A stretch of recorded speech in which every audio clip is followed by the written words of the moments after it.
She walked in carrying proof that could destroy him. She didn't walk out the same way. Victoria Hawthorne was 30 years old, the CEO of a tech empire built on her dead father's legacy, and she had exactly one shot to end this quietly. She chose a crowded waterfront restaurant because she believed witnesses meant safety. She was wrong. By the time the appetizers arrived, every exit had a man in a dark suit standing too still, watching too carefully. The waitstaff had been replaced. The manager wasn't answering his phone. And the only person in that entire restaurant who seemed to notice, really notice, was a quiet man at a corner table who'd ordered black coffee and hadn't touched it once. If this story grips you from the very first scene, hit that like button right now, drop your city in the comments below, and let me see just how far this story has traveled. Now let's go. The reservation had been made under a false name. That was the first thing Victoria did when she decided to end it. She booked the table under Claire Whitmore, paid cash for a burner phone to confirm it, and wore a coat she'd bought 2 days earlier from a consignment store 3 blocks from her office, so the color wouldn't match anything in her regular wardrobe. She'd been careful. She'd been methodical. She'd spent 4 days moving files off her company servers onto an encrypted drive no bigger than her thumb, compressing 14 months of forensic accounting, wire transfer records, shell company registrations, and one particularly damning email chain that had Damian Cross's personal signature on every third line. She had done everything right. She was still walking into a trap. The Meridian sat on the harbor's edge in the kind of deliberately understated way that only very expensive things managed. No neon sign, no valet stand with a kid in a red vest, just brushed steel lettering above an unmarked door, a maitre d' who never smiled wider than necessary, and floor-to-ceiling windows that turned the waterfront into wallpaper. The kind of place where important men took other important men when they needed the room to feel like neutral ground. Victoria had been here before, twice, both times with her father before the cancer took him.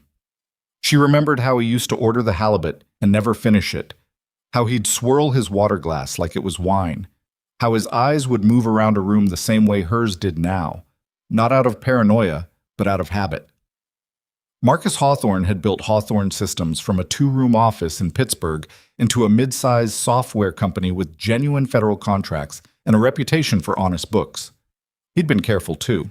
Damian Cross had spent 3 years dismantling everything Marcus built while the man was too sick to fight back, and Victoria was too grief-struck to look clearly at what was happening. She was looking now. The coat-check woman took her jacket with a pleasant automatic smile. Victoria kept her handbag looped across her body, the encrypted drive inside the interior zip pocket. She followed the maitre d' through the main dining room.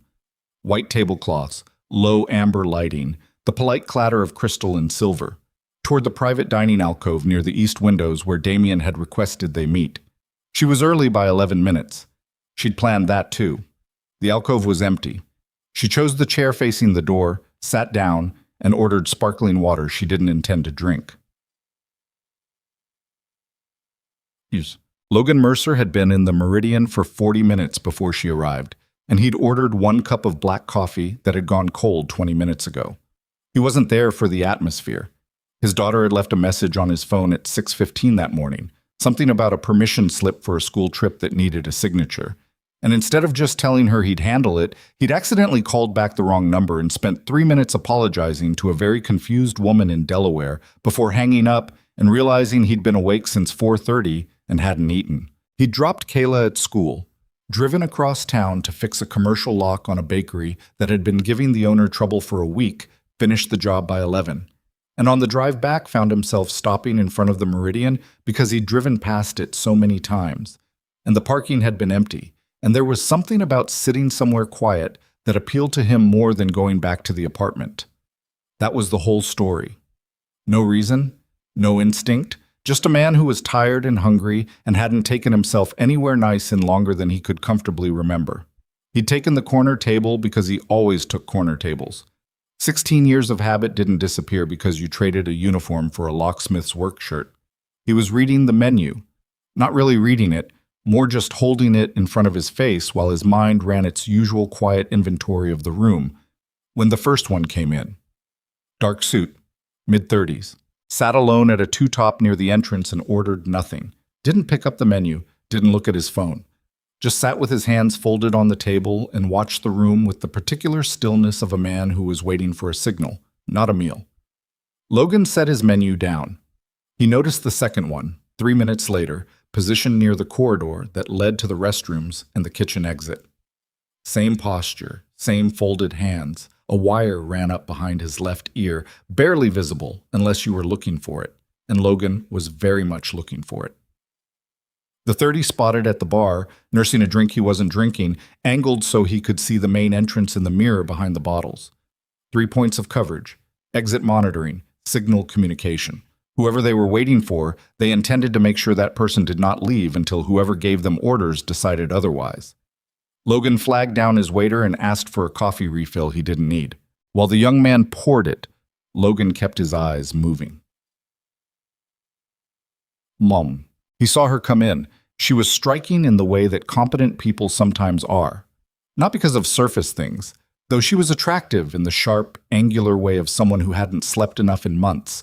Dark hair pulled back, sharp coat, jaw set with the particular tension of controlled nerves. What caught his attention was how she moved.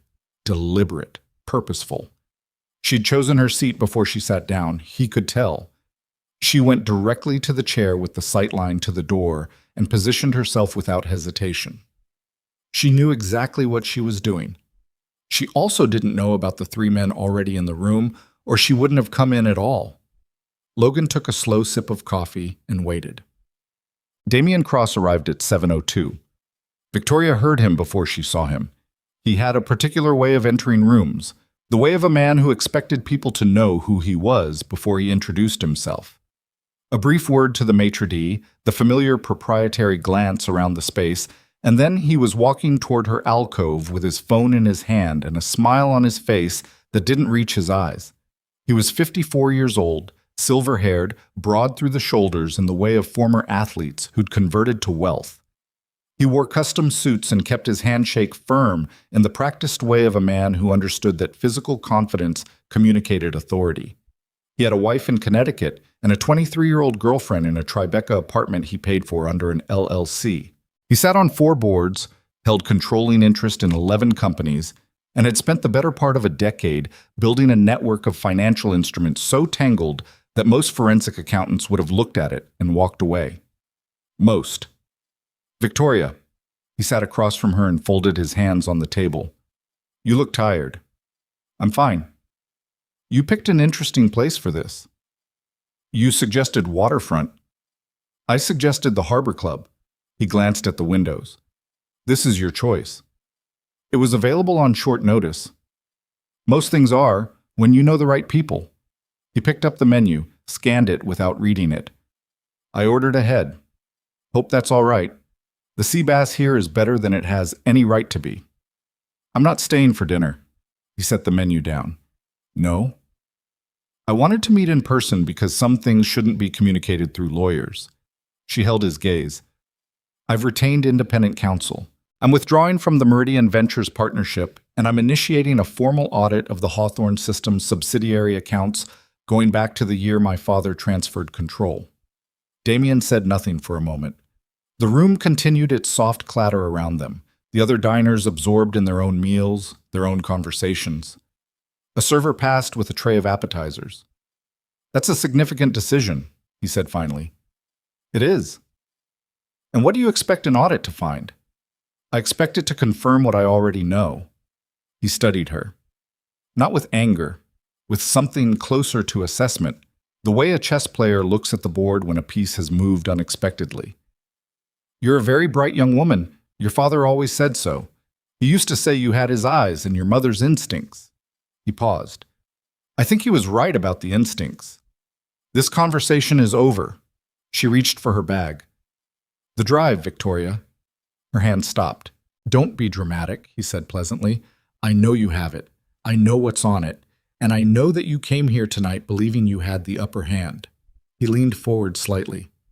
You came to a restaurant because you thought crowds meant protection. That was reasonable.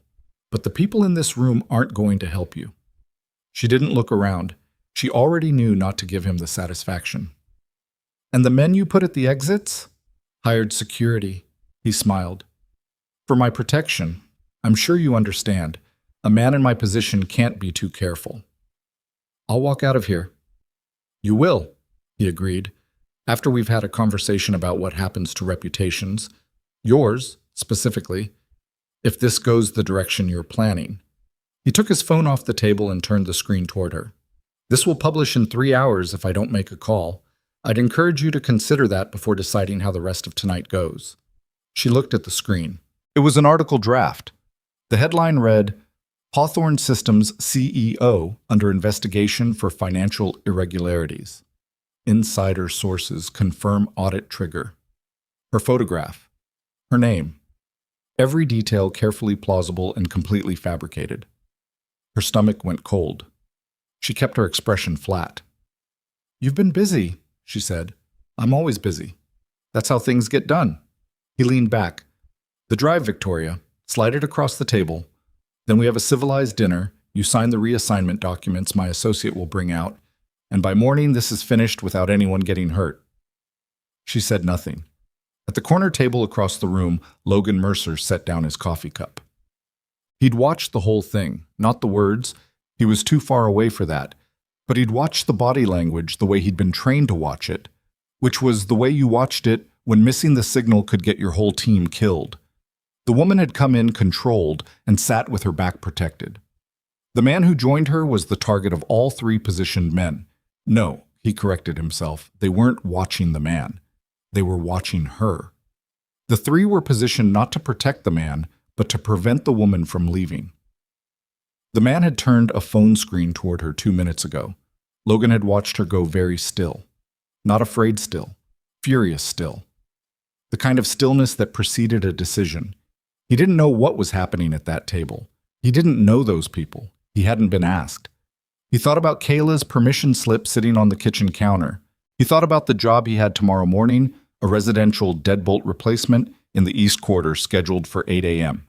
He thought about how he'd promised himself, when he left the Navy, that he was done making other people's problems his own, that he was going to be a locksmith and a father, and let the rest of the world manage itself. The woman put her hand on her bag, and the man across from her said something that made her stop moving. Hell. Logan put $30 on the table, pocketed his phone, and stood up. He didn't go directly toward them. He went to the bar first, ordered a soda water he didn't want, and spent 90 seconds adjusting his position so he could see the man near the hallway corridor more clearly. Wire behind the left ear.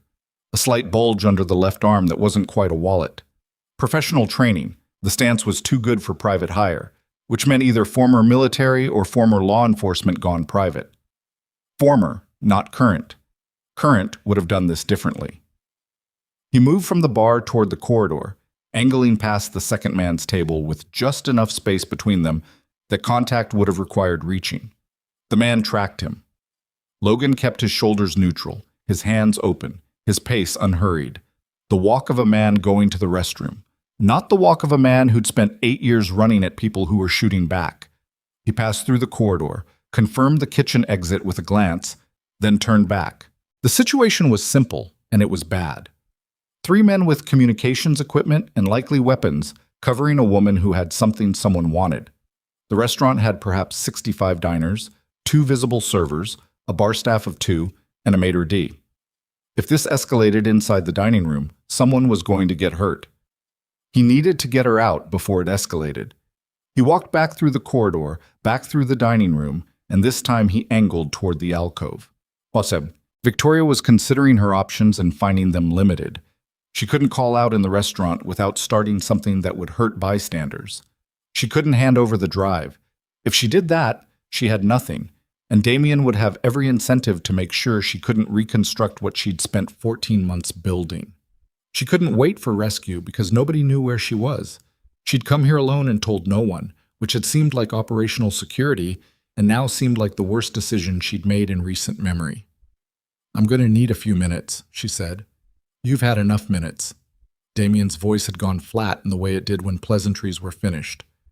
My patience isn't unlimited. Neither is mine. She kept her hands on the table. You should know that 3 copies of everything on that drive are held by 3 separate parties with instructions to go to the SEC if I don't contact them in the next. "You're improvising," he said. "You're good at it, but you're improvising." She was, and he knew it, and they both knew he knew it.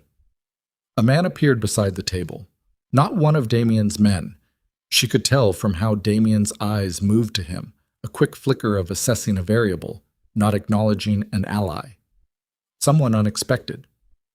He was tall, broader than he looked in clothes that were slightly too work-worn for this restaurant, early 30s maybe, with dark hair that needed cutting and eyes that were doing something extremely specific and methodical that she didn't have a word for immediately, but recognized as the kind of assessment that came from professional practice, not personality. "Sorry to interrupt," he said. His voice was even. "I think I left my jacket at this table earlier." He glanced down at the empty chairs with polite confusion. "No. Must have been a different spot." He looked at Victoria. "Apologies." And then, very slightly, he tilted his head toward the left. She'd worked with enough people in high-pressure situations to know what that meant. She looked at Damien. "I need to use the restroom." Damien's eyes had not left the man. "Sit down." "I need 2 minutes." "Victoria!" She stood up. The man had already turned away, already walking, already not waiting for her to decide. She had about 4 seconds before Damien signaled the man at the corridor. She picked up her bag, felt the weight of the drive inside it, and followed. "Ah, who are you?" she said, keeping her voice low, matching his pace as they moved through the dining room toward the corridor. "Logan Mercer." He didn't slow down. "The man at the bar is going to move in about 30 seconds. The one by the hallway is a problem. He's positioned between us and the kitchen. I need you not to make any sudden movements until I tell you." "How do you know about this?" "I've been watching since before you sat down." He glanced sideways at her. "You've got 3 people on exits and a man at your table who hasn't blinked in the last 2 minutes. Something on you that he wants?" "An encrypted drive." "Keep it on you." He slowed as they reached the corridor, and she saw the man positioned there clock them both. "Let me do the talking." The man stepped slightly to the center of the corridor. "Restrooms are back open," Logan said, with the mild, slightly apologetic air of a man delivering mildly useful information. "They had a backup issue. Staff said use the service one at the back." The man studied them. "Who are you?" "Plumber." He gestured vaguely toward the kitchen. "Johnson Services. Did a call here 2 hours ago. Just came back to make sure everything cleared." He shrugged with the convincing weariness of a man who did unpleasant jobs at inconvenient hours. "You're not going to want to use that main one for another 20 minutes, just saying." It was such a specific, boring, plausible lie that the man spent exactly long enough deciding whether it was worth investigating that Logan and Victoria were already past him before he reached a conclusion. "Kitchen," Logan said quietly. "Right door." The kitchen hit them with heat and noise, the controlled chaos of a working restaurant at 7:15, line cooks moving in practiced tight circles, the suck and roar of a commercial range, a server appearing through the swinging door and barely missing them as they pushed through. "Hey!" A kitchen manager in a white apron turned from the pass. "Health department," Logan said without stopping. "Back exit." "You can't." "Filed the complaint this afternoon. We'll be out of your hair." He was already at the rear door, shoulder against it, and then they were outside in the cold service alley behind the restaurant, the harbor smell hitting them hard, the door swinging shut behind them. Victoria stopped and let out a breath that felt like it had been waiting since she sat down across from Damien. "My car is around the front," she said. "They'll be watching your car." He was already moving down the alley, away from the street-facing side of the building. "How did you get here?" "Drove." "What kind?" "Black Audi, 4-door. "Leave it." He turned right at the alley's end into a narrow service lane between buildings. "How far did you park?" "Lot on Strand Street." "There'll be someone there." He didn't say it dramatically, just stated it the way you stated weather. "We go north 2 blocks. There's a transit stop. Can you walk fast in those?" She looked down at her shoes. Heeled, professional, not ideal. "I've done worse." "Okay." He glanced back at the restaurant, then at her. "Are you hurt?" "No." Anyone know you were coming here tonight? No, that was intentional. He held her gaze for a second.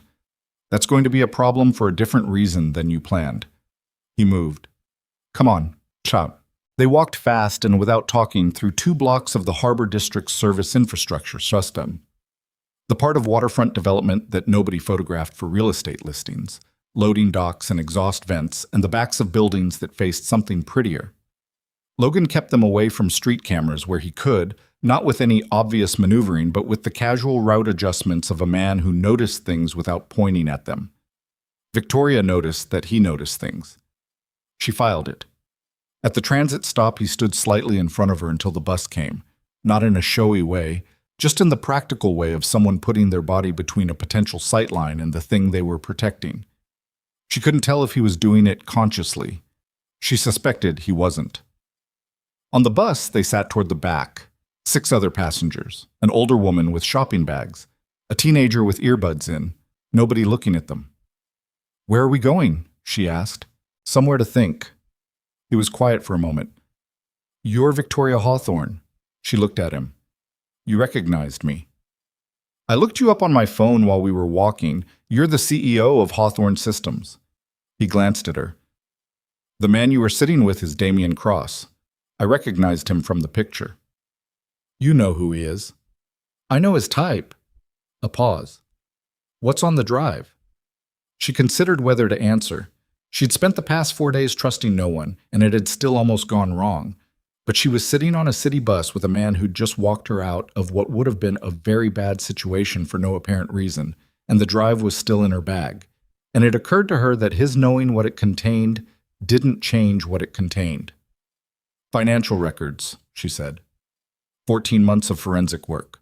Shell companies, wire transfers, a paper trail connecting Damien Cross to money laundering through my father's company. Enough to take him apart in federal court if it gets to the right people. Logan was quiet for a moment, and the 3 men in the restaurant were there to make sure it didn't. Yes. Another pause. How long has he had this kind of operation running? Best I can determine, close to 10 years. My father started getting sick 7 years ago. Damien was already in a partnership position by then. I think he waited. She heard how flat she sounded when she said it and couldn't fix it. I think he specifically waited for my father to be vulnerable and then moved. What happened to the company?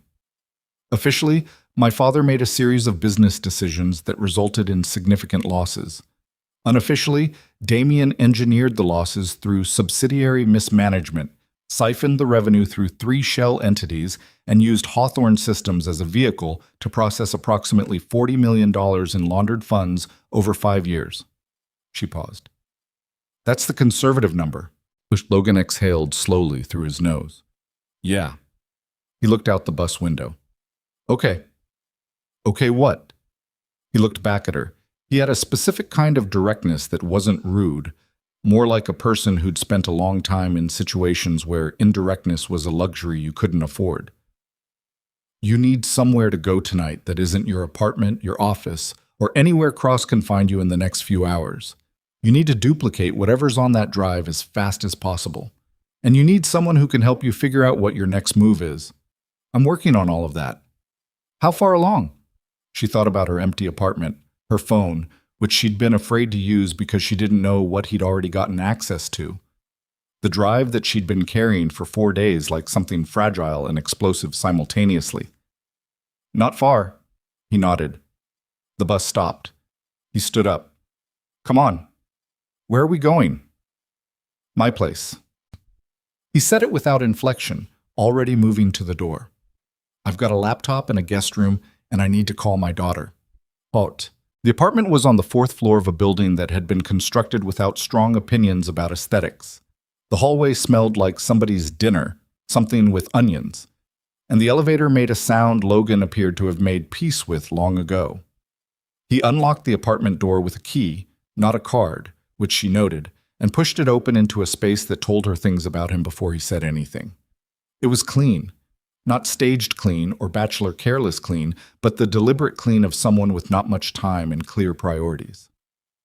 There was a kitchen table with 2 chairs, a couch that had seen better years, a small TV she doubted got much use, and evidence of a teenager everywhere, A backpack by the door, a phone charger snaking across the counter, a textbook left open on the coffee table to what appeared to be a chapter on the French Revolution, a photograph on the narrow shelf near the door, a man in uniform and a girl, maybe 10, laughing at something outside the frame. Logan noticed her looking. "Kayla?" he said. "She's staying at her friend's tonight." He pulled out his phone. "I need to call her. 1 minute." He walked into the kitchen. She heard him on the phone, brief, warm in a way that was different from how he'd spoken to her, asking about the permission slip, something about a history project, saying he'd be home in the morning. When he came back, his expression had settled into something slightly less guarded. "She's fine," he said, like she'd asked. "I wasn't worried." "No." He went to the counter and picked up a laptop. "Let me get this going. You said the drive is encrypted. What format?"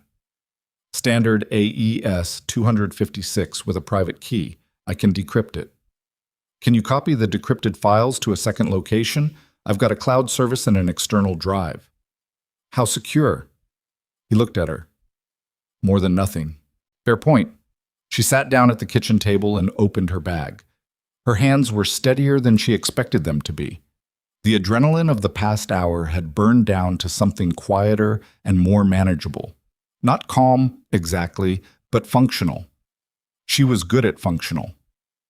Logan set the laptop in front of her and went to the kitchen. She heard water running, the sound of a kettle being filled. She pulled out the drive and held it for a second before plugging it in. 14 months of work. Every evening she'd stayed late after the building emptied. Every file request that had required her to root around Damien's connections in the finance department.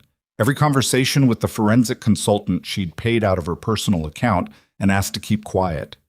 The late nights when she'd sit at her office window watching the city and think about her father, who had built something real and honest, and wonder if he'd known toward the end what was being done to it.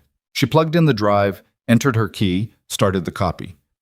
Logan came back and set a mug of tea in front of her that she hadn't asked for, and he hadn't asked if she wanted. She wrapped her hands around it. "You were a seal," she said. He sat across from her with his own coffee. He'd switched back to it. "What makes you say that?" "The way you moved in that restaurant, the way you watched people, the way you talked to the man in the corridor." She paused. "The way you position yourself." He was quiet for a moment. "Yeah." "What happened?" "Left." "Why?" He looked at his coffee. "Lost some people on a mission. Decided I was done." He said it the way people say things they've said a lot. Stripped of the weight through repetition, not because the weight was gone. "So now I fix locks. That's a significant career change." "That's the point." He looked up. "How long for the copy?" She checked the laptop. 12 minutes. "Then we've got 12 minutes to figure out who you trust." She thought about that. "That's a short list." "Mine too." He leaned back in his chair. "But someone helped Cross set this up from inside your organization. The men in that restaurant had preparation. They knew where you were, which exit to cover. Someone gave him your movements." The tea was too hot to drink. She held it anyway. "I've been thinking about that." "And?" She didn't answer right away because the answer was one she'd been circling for 2 weeks and hadn't let herself land on. "There's someone who would have had access to my schedule, someone I've known since I was a child." "Who?" "My mother's financial manager." She watched the copy bar advance. "He's been with our family for 20 years. He managed my father's personal accounts. He knows everything about how our family moved money, which investments connected to which operating companies, who the trustees were." She paused. "He introduced Damien to my father." Logan said nothing. "I don't want it to be him," she said. "I know. He used to take me to Phillies games when I was 11. He taught me how to read a balance sheet." "That doesn't rule him out." "No." She looked at the laptop screen. The copy bar was at 62%. "It doesn't." The kitchen was quiet except for the soft sound of the laptop working, and somewhere below them in the building, a door closing. Logan looked at the ceiling, then back at her. "You didn't have to follow me." "No." "You had about a second and a half to decide." "I know." He nodded slowly. "Why did you?" She considered the question honestly, the way she'd been trying to consider everything recently. Because you tilted your head, she said, and because you looked like someone who already knew what was happening and was going to deal with it whether I came along or not. She paused. I'd rather be part of the solution. He almost smiled. It was a small, quiet thing that didn't change much about his face. Copy's at 78%, he said. She checked the screen. He was right. Outside, the harbor was dark, and the city was doing what cities do at 7:45 on a Thursday, going about its business, enormous and indifferent, full of people eating dinners and watching television and putting their children to bed, none of them knowing that somewhere across town a man in a custom suit had picked up his phone and started making calls that would, by morning, light a fire under Victoria Hawthorne's life that she was not yet equipped to put out. The copy bar hit 100%. Okay, Logan said. He set down his mug and looked at her with that same flat, practical directness. Now we start. She didn't sleep.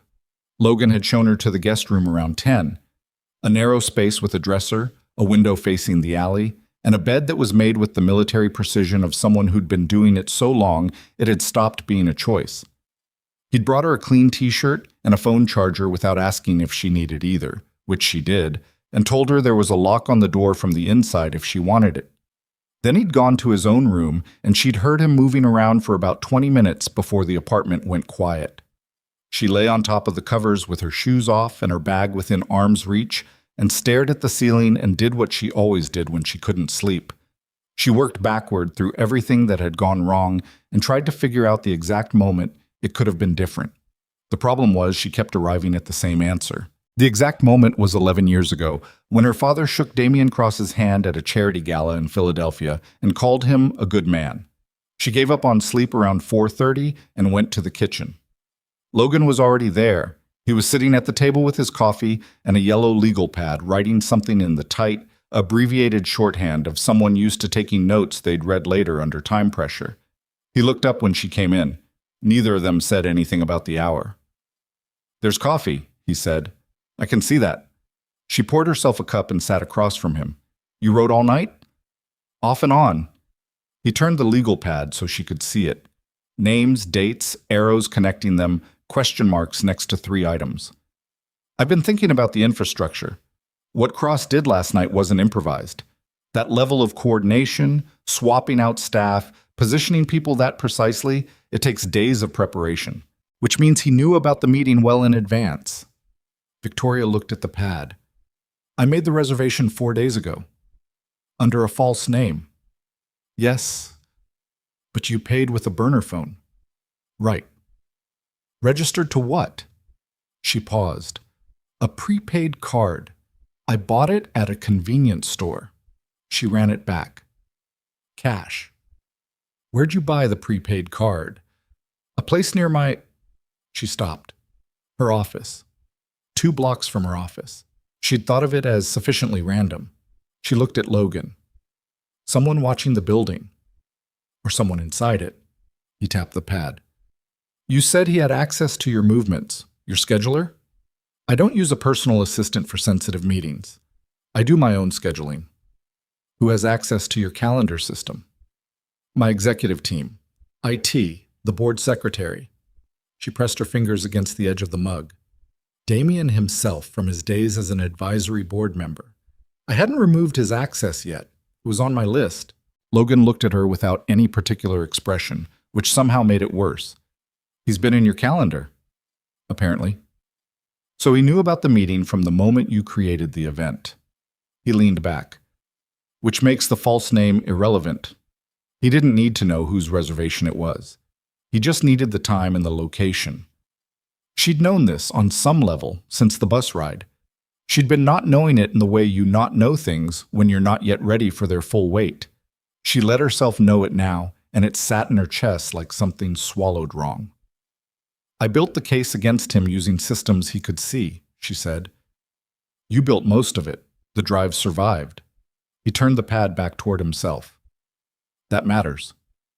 The copies you made last night, Cloud Backup and the external drive, are in 2 different locations as of an hour ago." He said it matter-of-factly. "I took the external drive out and put it somewhere before you were awake. Not because I don't trust you, because single points of failure are how you lose things. She looked at him. Where? Somewhere I can get it when we need it. He held her gaze. You're going to have to decide in the next few hours whether you trust me enough for that to be okay. It was a fair thing to say. It was also a hard thing to have said to you at 4:40 in the morning when you'd spent the last several months learning that almost no one in your life was what they'd appeared to be. She thought about it honestly. You pulled me out of that restaurant last night for no reason I can identify. I've been asking myself the same question. And? He looked at the legal pad. I don't like watching someone get cornered. That's it? Mostly. A pause. I also have a daughter who's going to grow up in a world where people like Cross run companies and ruin lives for sport, and doing nothing about situations I actually have the tools to affect isn't something I'm comfortable with anymore. He shrugged, and it was a genuine shrug, slightly uncomfortable, the kind that belonged to someone who didn't enjoy explaining themselves. That's probably more than you needed. No, she said. It's about right. They sat with their coffee for a moment. Outside the kitchen window, the sky had started its slow shift from black to the particular dark blue that meant dawn was maybe an hour out. I need to call Wes, she said. Who's Wes? Wes Donovan. He's retired. Used to be with the FBI Financial Crimes Unit for 22 years. He runs a private consulting firm now, 3 people, mostly works with corporate boards on fraud prevention. She traced a circle on the table with her thumb. I brought him in 6 months ago. He's the one who helped me build most of the evidentiary structure on the drive. Logan absorbed that. He knows what's on it. He built the framework for it. The actual collection was mine. She looked at her phone. I've been afraid to call him because if Cross has been watching me, Wes could be compromised. Use my phone. She looked up. He doesn't know my number. If Cross has a tap on your contacts, calling from an unknown number at least buys you the first 30 seconds before he can respond. Logan unlocked his phone and set it on the table between them. Your call. She picked it up and dialed from memory. Wes answered on the 3rd ring, which told her he'd been up, which told her he already knew something had gone wrong. Who is this? His voice was cautious, sandpapered with age and old habit. It's me, she said. A beat of silence. Where are you calling from? Someone else's phone. Wes, did you see anything? I saw everything. The caution in his voice shifted to something grimmer. I've been up since 1. Turn on any news app you have available. Not your regular accounts.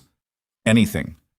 She put him on speaker and grabbed Logan's phone, opened the browser, pulled up a news aggregator. The headline loaded before she finished typing her name. Victoria Hawthorne faces Hawthorne Systems fraud probe.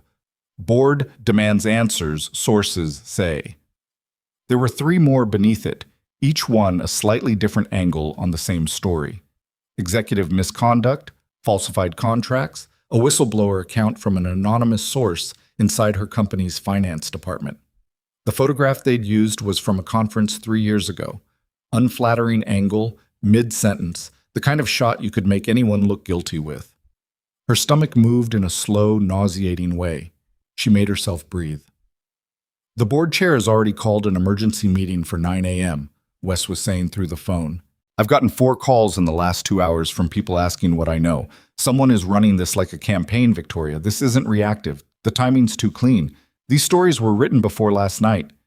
He had them ready, she said, in case I didn't hand over the drive.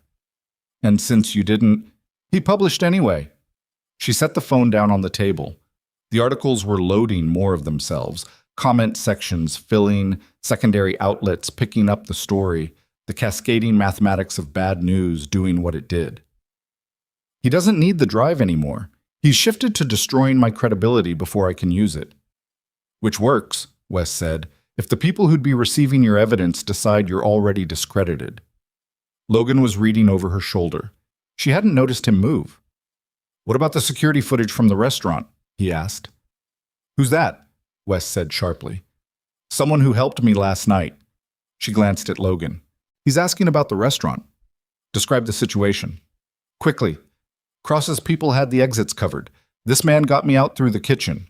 He's a former Navy SEAL. He has a copy of everything on the drive, and he has not done anything that hasn't been straightforwardly helpful. a pause on Wes's end that was doing a significant amount of thinking. The restaurant cameras, Logan said, louder toward the phone. Were they in a position to capture Cross's men covering exits? They should have been, Wes said slowly. Restaurant cameras are typically perimeter and dining room. If we could pull that footage, it shows premeditated coordination on Cross's part. It contradicts the narrative that he was there for a legitimate meeting. That footage will be gone by morning, Victoria said. He'd have someone on it. Depends who manages the system. Logan straightened up. Commercial security for a restaurant that size is usually contracted out. The cameras feed to a monitoring service, not just on-site storage. It's harder to scrub both ends. Wes was quiet for a moment. I know someone at a security systems firm that contracts with half the restaurants on that waterfront. Let me make a call. Do it fast, Logan said. I'm aware. He didn't sound offended, just old and practical. Victoria, the board meeting at 9. Do not go. If I don't go, they'll vote to suspend me. They may do that regardless, but if you walk into that room right now before you have anything to counter with, you're giving them the performance of a CEO under siege, and Cross has 3 board members he controls through his investment vehicles. I've been watching their voting patterns for 4 months. A pause. I should have told you sooner. Yes, she said. You should have. I know. The admission sat plainly in the line between them. Let me work the camera angle and come back to you. Don't go home. Don't use your regular devices if you can help it. And don't let the man who helped you out of the restaurant go anywhere yet. Someone with military intelligence background is not the worst person to have in the room for what comes next. Logan looked at her. She looked at Logan. Fine, she said, and hung up. By 7 in the morning, Kayla Mercer was back, which was something Logan had not fully planned for.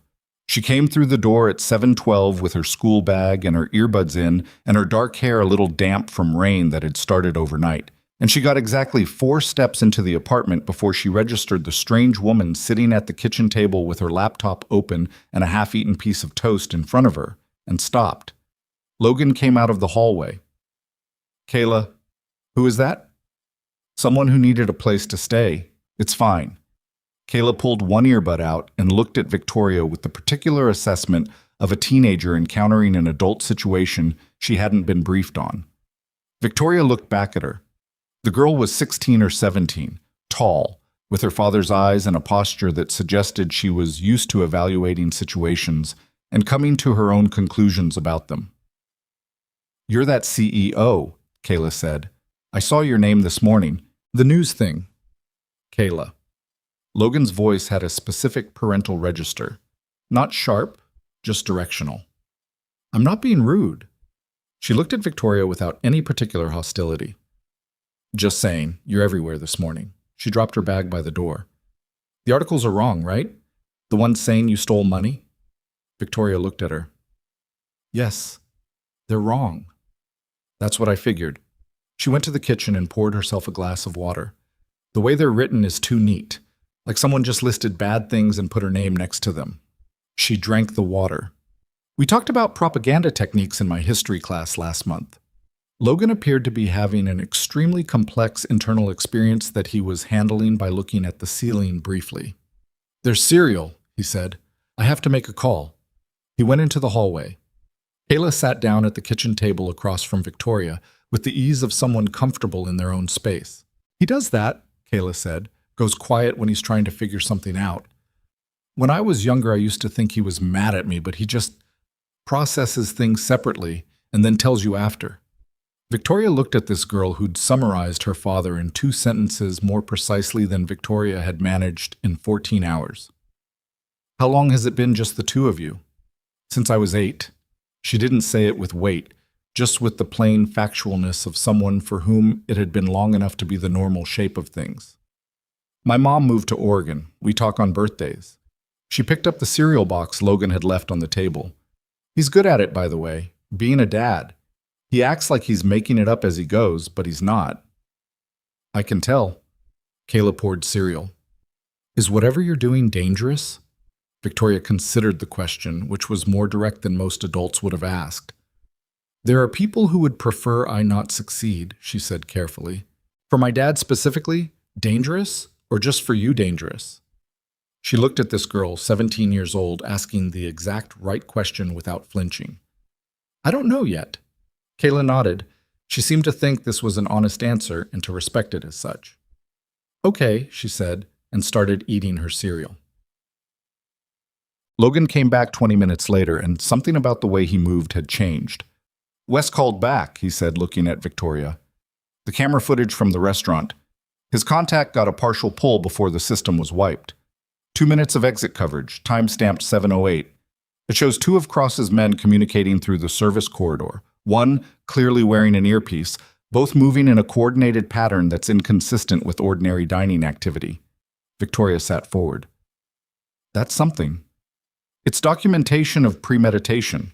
It doesn't prove financial crimes, but it proves the meeting was a setup. He sat down. Wes is holding it. He says there's a federal investigator he knows. Well, not active FBI, someone who left and went into private practice, but with existing relationships at the SEC field office. He wants to arrange a meeting. When? Tonight, if possible. Tomorrow latest. He glanced at Kayla, who was finishing her cereal with the deliberate focus of someone pretending not to listen very hard. Kayla, can you... Already going to Maya's. She stood up and took her bowl to the sink. I'll be back by 6. She stopped by the hallway and looked at Victoria.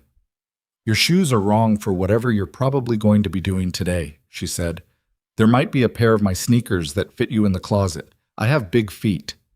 She went down the hallway, and a moment later her bedroom door closed. Logan looked at the space she'd left. Something moved across his face that wasn't quite expressible. She's something, Victoria said. Yeah. He said it with the quiet weight of a person who knew they were in the presence of the most important thing they'd ever done and still felt insufficiently prepared for the responsibility of it. She is. Wes arrived at 10. He was smaller than Victoria had always made him sound in Logan's imagination. A lean man in his late 60s, white-haired, dressed with the low-key precision of someone who'd spent decades in rooms where being memorable was a liability. He had a battered briefcase and the walk of a person whose knees had lodged a formal complaint with the rest of his body some years earlier and been largely ignored. He looked at Logan the way Logan looked at rooms. Evaluative, quick, category assigning. Former military, he said. Former Navy, Logan said. Combat? Yes. Intelligence adjacent? Some. Wes appeared to decide this was sufficient. He set his briefcase on the table and opened it. Board meeting started 40 minutes ago, he said to Victoria. I have a contact in the building. They've tabled the suspension vote pending a formal statement from legal, which buys you maybe 48 hours before it goes to a full board decision. How'd you manage that?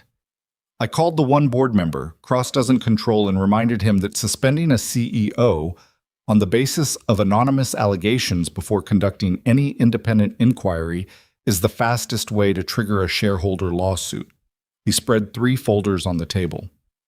He agreed, somewhat reluctantly. Victoria leaned over the folders. What is all this? 14 months of work and last night's camera footage. He paused. And one more thing. I've been running a parallel financial trace on Hawthorne Systems' subsidiary structure since March, using a separate methodology from yours. I didn't tell you because I wasn't sure what I'd find, and I didn't want to compromise your independent analysis. He opened the 3rd folder. I found it last week, but I've been trying to verify it. She looked at the pages. Numbers, account names, dates, and at the center of one flagged transaction chain, a name she knew. She stood very still. Richard Hale, Wes said quietly. Richard Hale, who had introduced Damien Cross to her father, who had managed the Hawthorne family accounts for 20 years, who had sat next to her at Phillies games when she was 11 years old and taught her how to read a balance sheet. He's been feeding Cross information since your father was first diagnosed, Wes continued. Financial position data, board decision calendars, trust structure details. He's not a principal in the scheme, but he's how Damien always knew where to push, she said. The kitchen was very quiet. Logan was watching her. Not to see how she'd fall apart, she understood. She was past assuming that about him. He was watching to see what she needed next. She closed the folder. Her hands were steady, and she was distantly grateful for that. Does Richard know we have this? Not yet. Can we use him? Logan asked. Wes looked at him. What do you mean? If he's been feeding Cross information, Cross trusts him, which means we could potentially feed Cross false information through him. He looked at Victoria. If we let Richard think we're further behind than we are, Cross may move too soon and expose himself. Wes tapped his fingers on the table. It's aggressive. Yes. It requires us to let someone who betrayed this family believe he's still in a position of confidence. Yes. A pause. It might work. He glanced at Victoria. It's your call. He was your father's friend. Victoria looked at the closed folder. She thought about her father swirling his water glass at this very same restaurant chain 14 years ago, calling Damien Cross a good man. She thought about Richard at those same tables, smiling and agreeing and already knowing. Do it, she said. Set it up. Outside the window, the rain had picked up. Somewhere in the city, Damien Cross was reading the morning coverage, watching her reputation erode in real time, believing he'd already won the thing he'd spent years engineering. He didn't know about the camera footage. He didn't know about Wes's parallel trace. He didn't know about Logan Mercer, who had ordered a cup of coffee he never intended to drink and ended up in the middle of something that was now moving whether anyone had planned it or not. And he didn't know, none of them knew yet, not fully, that the encrypted drive with its 14 months of evidence was only the beginning, that somewhere in the layers of Cross's operation, another level waited, something that would make everything they'd found so far look like the surface of a thing that went much, much deeper. They spread the files across the table and went to work. Yeats. The plan with Richard Hale took 3 days to set in motion, and none of those 3 days were easy. Wes made the first contact, a phone call, casual, framed as a routine check-in from someone who'd been working alongside Victoria for months. He told Richard that Victoria was rattled, that the board situation was worse than the press knew, that she was considering a quiet settlement with Cross to make the audit go away. He said it the way you said things you weren't supposed to say, with just enough reluctance to make it feel like a confidence being extended to someone trusted. Richard took 40 minutes to call Cross. Wes had put a trace on Richard's outgoing calls 2 days earlier through a contact he described only as someone who owed me a significant favor and is glad to be repaying it. He didn't elaborate, and neither Logan nor Victoria pressed him on it. When the trace confirmed Richard's call to a number registered to one of Cross's shell entities, Victoria sat with that information for a long time without speaking. Logan watched her. He'd gotten better at knowing when she needed the silence and when she needed someone to break it. This was a silence time. He called within the hour, she said finally. Yes. 20 years. She wasn't looking at anything in particular. He sent me a card when I graduated college. It had a $20 bill in it. He wrote, I still remember what he wrote. He wrote, Your father would have been so proud of the woman you're becoming. She paused. My father wasn't dead yet. He wrote would have been while my father was still alive. Logan didn't say anything. I think he'd already decided by then that my father wasn't going to survive it, she said.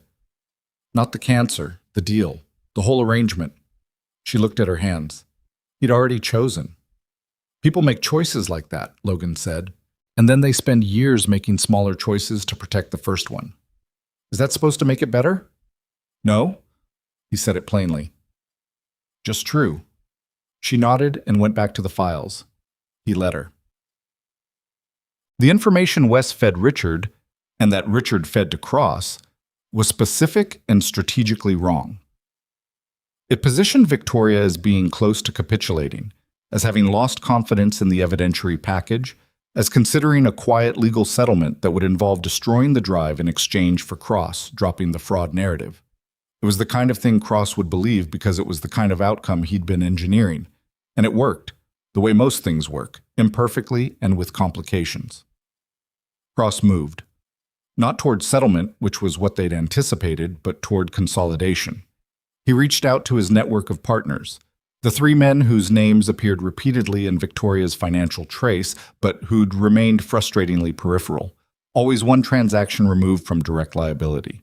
He arranged a meeting, and the meeting was at the Ardmore Grand, which was a 40-story luxury hotel in the financial district that Cross kept a permanent suite in, which told them that he felt safe, which told them he believed the misinformation. Wes's contact at the SEC field office, a woman named Pauline Chen, who'd left federal service 3 years ago and now ran a boutique compliance advisory firm, received this information and said, with the controlled urgency of someone who'd been waiting a long time for something specific, "When?" "Tomorrow night," Wes told her. "His suite is on the 32nd floor. He'll have the drive. He kept it, we're certain.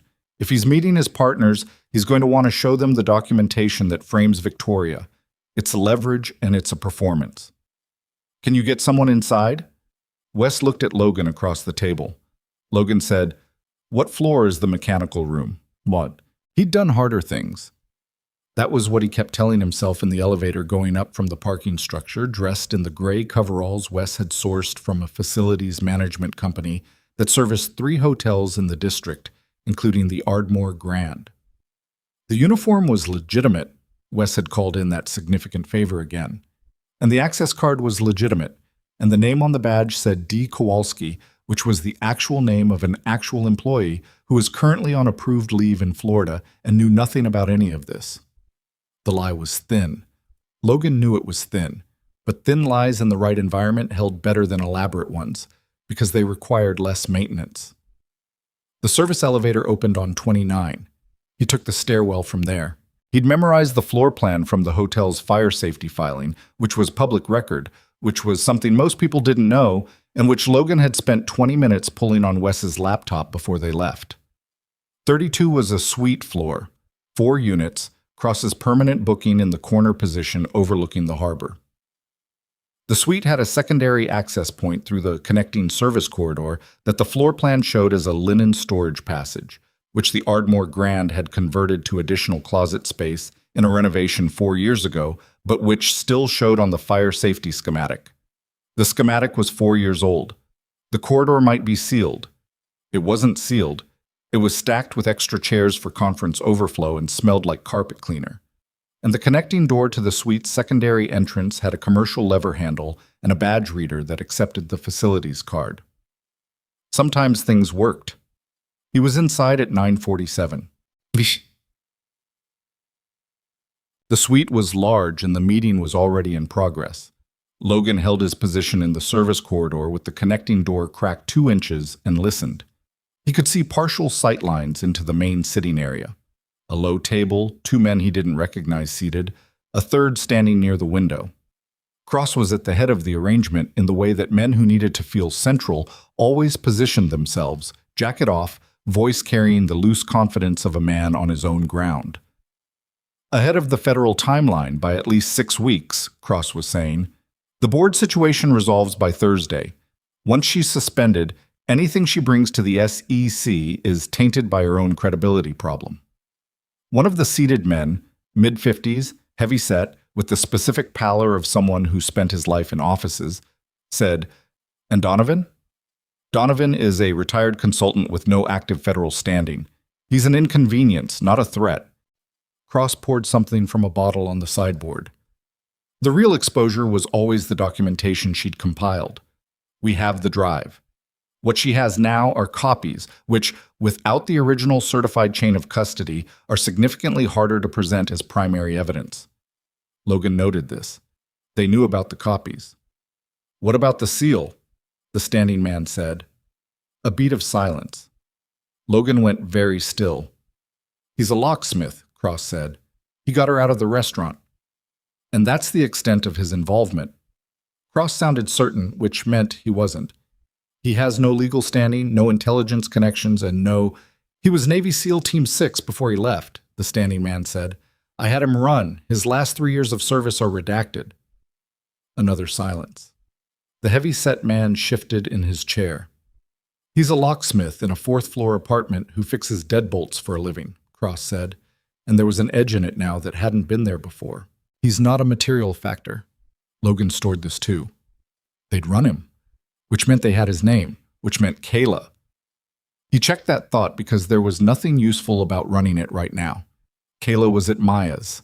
Maya's family had no connection to anything related to any of this. He would deal with that problem when he was out of this corridor. Cross moved to the table and picked up something Logan couldn't fully see from the angle. A flat case, roughly the size of a standard document folio. What I need from both of you in the next 72 hours is confirmation that your respective boards will accept the Hawthorne Systems acquisition structure as presented. The modified financials are in here. He set the case on the table and opened it. Complete attribution framework. Every transaction in the original evidence base has been redocumented with Hawthorne's digital signature as the authorizing executive. Logan shifted his angle slightly. Through the 2-inch gap, he could see the contents of the case more clearly now. Not just a drive, a full document package, physical and digital, from the look of the organized sleeves, and in the center, the flat rectangle of the encrypted drive. But there was something else. Alongside the original drive, a second drive. Same form factor, different color casing. And the documents Cross was distributing to the two men at the table were not the originals Victoria had compiled. They were replicas, the same structure, the same account references, but with authorship metadata that would, if accepted as authentic, name Victoria Hawthorne as the architect of every transaction. They hadn't just taken the evidence, they'd rebuilt it with her name on it. Logan looked at the room layout. 3 men plus Cross. Cross was standing, which was the worst position for Logan's purposes. The 2 seated men were not bodyguards, wrong build, wrong posture, civilian investment type. The standing man near the window was the problem. He had the same quality of stillness as the men at the restaurant, the specific stillness of professional training. Logan counted what he had: a facilities card, a phone, and the particular set of skills that a decade and a half of very serious employment had developed to a level that most people did not think about when they looked at a man in a locksmith's work shirt. He did not have anything that would be useful in a direct confrontation with 4 men in a closed room. He took 3 photographs through the gap with his phone, 2 of the document case, one of Cross's face, as he handed papers to the seated men. He sent all 3 to Wes with a message that said, "Fabricated docs, second drive, modified attribution, full package. Move on Pauline tonight." Then he waited for the exchange to complete. Chet, it didn't complete cleanly. The standing man near the window turned and looked at the service corridor door. Logan couldn't explain it. There'd been no sound. The door hadn't moved. His phone was on silent. The man simply turned and looked at the door with the instinct of someone who'd been in enough rooms to know when a room had someone in it who shouldn't be there. Logan stepped back from the gap. He was already moving toward the stairwell end of the service passage when he heard the suite's secondary door click open behind him. He took the stairs at speed, which was something his knees registered with a sharp complaint that he filed and ignored. 29 to 27 to 25, not stopping, listening for pursuit. There was pursuit. 1 set of footsteps. The standing man faster than his build suggested. Logan went left at 23 instead of continuing down, came out on a guest corridor, walked with the measured pace of a facilities employee completing a routine task, turned a corner, turned another, came to the main elevator bank. The man came through the stairwell door 30 feet behind him. Their eyes met. Logan pressed the elevator button. The elevator was 12 floors down. The man walked toward him, not running, controlling the approach, keeping it quiet, which told Logan he was professional enough not to want a scene in a hotel corridor. Logan read the intention clearly. The goal was to get him somewhere private. Not here. Not with guest room doors on both sides and camera coverage at the elevator bank. The elevator opened. Logan got in. The man reached the elevator as the doors closed, and Logan watched him through the narrowing gap, already reaching for his phone, calling in, calling for coverage at the lobby level. They'd be waiting when he came out. He pressed the button for floor 11, stepped off there, took the emergency stairs the rest of the way down, and exited through a fire door into the hotel's rear service alley. The alley connected to a loading dock that connected to the next block. He was through before anyone came around the building's corner. He walked 4 blocks before calling Wes. "I'm clear," he said. "They have a full fabricated document package, physical and digital, new drive with modified metadata, names Victoria as primary on every transaction." He was breathing harder than he'd like. "The original drive is in that case." Cross is giving his partners the copies tonight.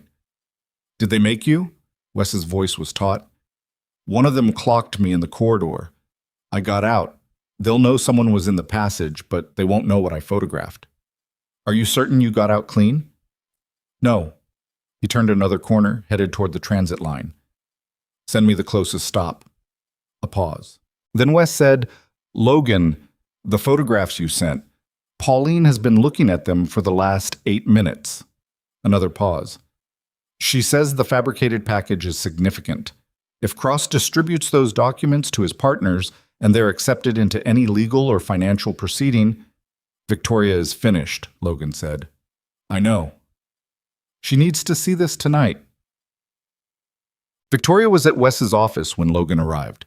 Wes kept a space on the 9th floor of a building that had stopped being impressive sometime in the 1980s. 3 rooms, good filing systems, windows overlooking a parking structure. Victoria had been there for 2 hours, working through Pauline Chen's framework for a potential SEC emergency filing when Logan walked in. She looked at him. He looked like a man who'd moved fast and recently. Hair not quite right, a small tear at the shoulder seam of the coverall he was still wearing, an expression that was doing a significant amount of compression. You got in, she said. I got in. He sat down heavily in Wes's spare chair. And I got most of the way out. He looked at Wes. They know my name. Wes's expression didn't change much. How thoroughly? Enough to know my service record is redacted. Enough to be treating me as a variable.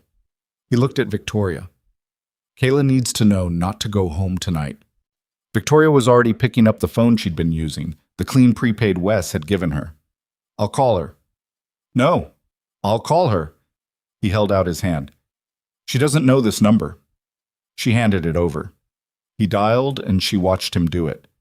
The shift that happened in his voice and his posture when Kayla picked up, the way the compressed urgency in him softened not into something weak, but into something different, something that had a completely different set of priorities operating. He told Kayla to stay at Maya's another night, told her there was a situation he was handling, told her not to go to the apartment until he said it was clear. His voice was steady and specific, and it didn't pretend things were fine, which she understood was deliberate because this was a girl who could read a situation and deserved to be told the shape of it. When he hung up, she could see the cost of it on him, briefly, before he put it somewhere he wasn't going to let it be visible. She's okay, Victoria said. She's fine. He set the phone on the desk. What's Pauline's assessment? Wes spread the photographs Logan had sent across his desk. The fabricated package is comprehensive enough to present serious problems in any federal proceeding. Cross has essentially built a mirror version of your evidence base. Same structure, same transaction architecture, but with your name as the authorizing signature on everything. He looked at Victoria. If he files this with partners who then submit it to their own counsel as due diligence material, it creates a conflicting record. Your original evidence base becomes one account against another. Except ours has the real transaction trail, Victoria said. Which his version also has, Wes said. That's the sophistication of it. He didn't fabricate the transactions. The money moved exactly as your evidence shows. He only fabricated the authorization chain. Same facts, different story about who gave the orders. Victoria was quiet for a moment. How do we prove the authorization was fabricated? Metadata forensics, Wes said. The digital signatures on his documents will have creation timestamps, software fingerprints, access logs. If his team modified existing files, the forensic structure will show it. But that requires getting hands on the actual drive, the one he's keeping. Logan looked at Wes. Tonight was a staging meeting. He's not handing the original drive to anyone yet. He's distributing paper copies and showing the partners what's on the second drive. The original is insurance. He paused. He'll move it before he goes to his next location. He won't leave it in the hotel suite now that he knows someone was in that corridor. When? Tomorrow morning, early. He looked at the photographs. He's moving to a private facility before the end of the week. That's what the standing man said. A transit point before the drive and documents go out of the country. Wes looked at Pauline Chen's preliminary notes, spread across the desk beside Logan's photographs. We have a narrow window then. Yes. Victoria stood up and walked to the window. The parking structure outside was nearly empty. The city beyond it was lit and indifferent and enormous. She thought about Damien Cross on the 32nd floor of the Ardmore Grand right now, believing she was beaten, believing the drive he'd taken and the story he'd built over it were going to hold. She thought about her father, who had built something real, and Richard Hale, who had helped dismantle it while attending birthday dinners, and the way betrayal didn't always arrive as a shock. Sometimes it arrived as a slow understanding, the kind that had been available for inspection the whole time if you'd been willing to look at it. She was looking at all of it now. "There's something else," she said, not turning from the window. Wes looked up. "In the photographs Logan sent." She turned around. Her voice was steady in the way it got steady when she'd stopped fighting the thing she was about to say. "One of the document sleeves in Cross's case. I saw the header on the photograph." She looked at Logan. "Did you see the second name on the authorization chain?" He'd been looking at the photographs for the last 10 minutes. He picked up the one she was referencing, looked at the partial header visible in the frame. He could make out 3 letters of a surname and the first initial, E. Hawthorne. He looked at her. "My mother," Victoria said. "He has documents with my mother's signature on them." The steadiness in her voice had a specific quality now. Not absence of feeling, but feeling being held at a temperature she could work with. "Wes said she'd signed documents under pressure years ago. I thought that meant she knew what she was signing." She paused. "I don't think she did. I think he put her name on things she never saw." The office was quiet. Rain hit the window with the patient persistence of weather that had nowhere else to be. "It changes the framing," Wes said carefully. "If your mother was used as a signing authority without her knowledge, that's forgery at the origination point. It means the entire structure of Cross's control over Hawthorne systems was built on fraudulent documentation from the beginning. It also means," Logan said, "that when this goes to federal proceeding, your mother is potentially named in documents that show her authorizing transactions she had no knowledge of." "Which Cross could use," Victoria said. "Against her, against me, as another pressure point." She came back to the table and sat down. She wasn't shaking. He'd noticed this about her. She absorbed impacts without buckling, not because she was constructed without softness, but because she'd developed the practical skill of staying functional under weight that would have crumpled most people. "He's been holding this the whole time," she said. "It's not just leverage against me. It's leverage against my entire family." "Then we need the drive," Logan said. "Not copies, the original, with the metadata intact and the full document package." "Cross is moving it tomorrow." "Then we have until tomorrow." No one said anything for a moment. Pauline Chen's notes sat on the desk between them. Logan's photographs. Wes's legal pad with its tight abbreviated shorthand. The accumulated material of a case that had started as one woman's 14-month investigation and had grown into something that connected more people and more damage than any of them had fully understood when it began. Logan looked at the window Victoria had been standing at, then back at her. "You should get some sleep." "You should too." "I'll sleep when this is over." That's the kind of thing people say and then regret. She held his gaze. There was something in the room between them that had been building for 3 days in the way that things build when people are in close proximity to high-stakes situations. Not romance in any clean or simple sense, but the specific gravity of mutual reliance, the weight of having seen someone function under pressure and finding it fundamentally different from how you function under pressure and recognizing the value in that difference. "I mean it," she said. "You're more useful tomorrow if you're not running on nothing." He looked at her for a moment longer than was strictly necessary. "Wes has a couch," he said. Wes, from behind his desk, did not look up from his papers. "I also have a blanket," he said dryly. "In the cabinet, help yourself."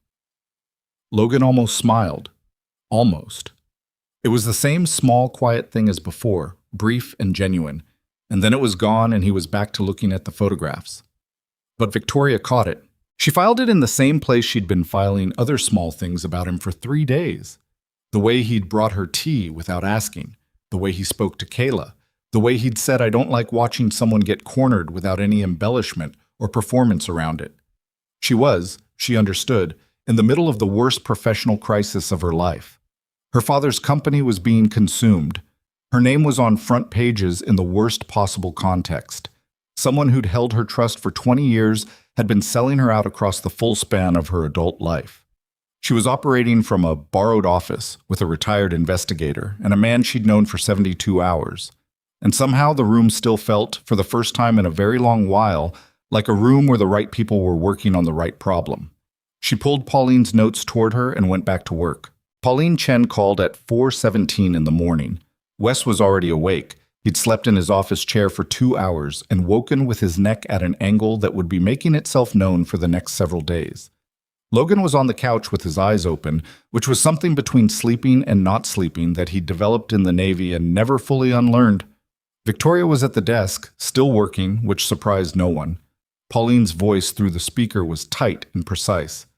Cross-filed a flight plan 40 minutes ago. Charter jet, Kellerman Regional Airfield. Departure window 6:30 to 7 a.m. Filed as a private business trip. Destination is listed as the Cayman Islands. A pause. He's not coming back from that trip.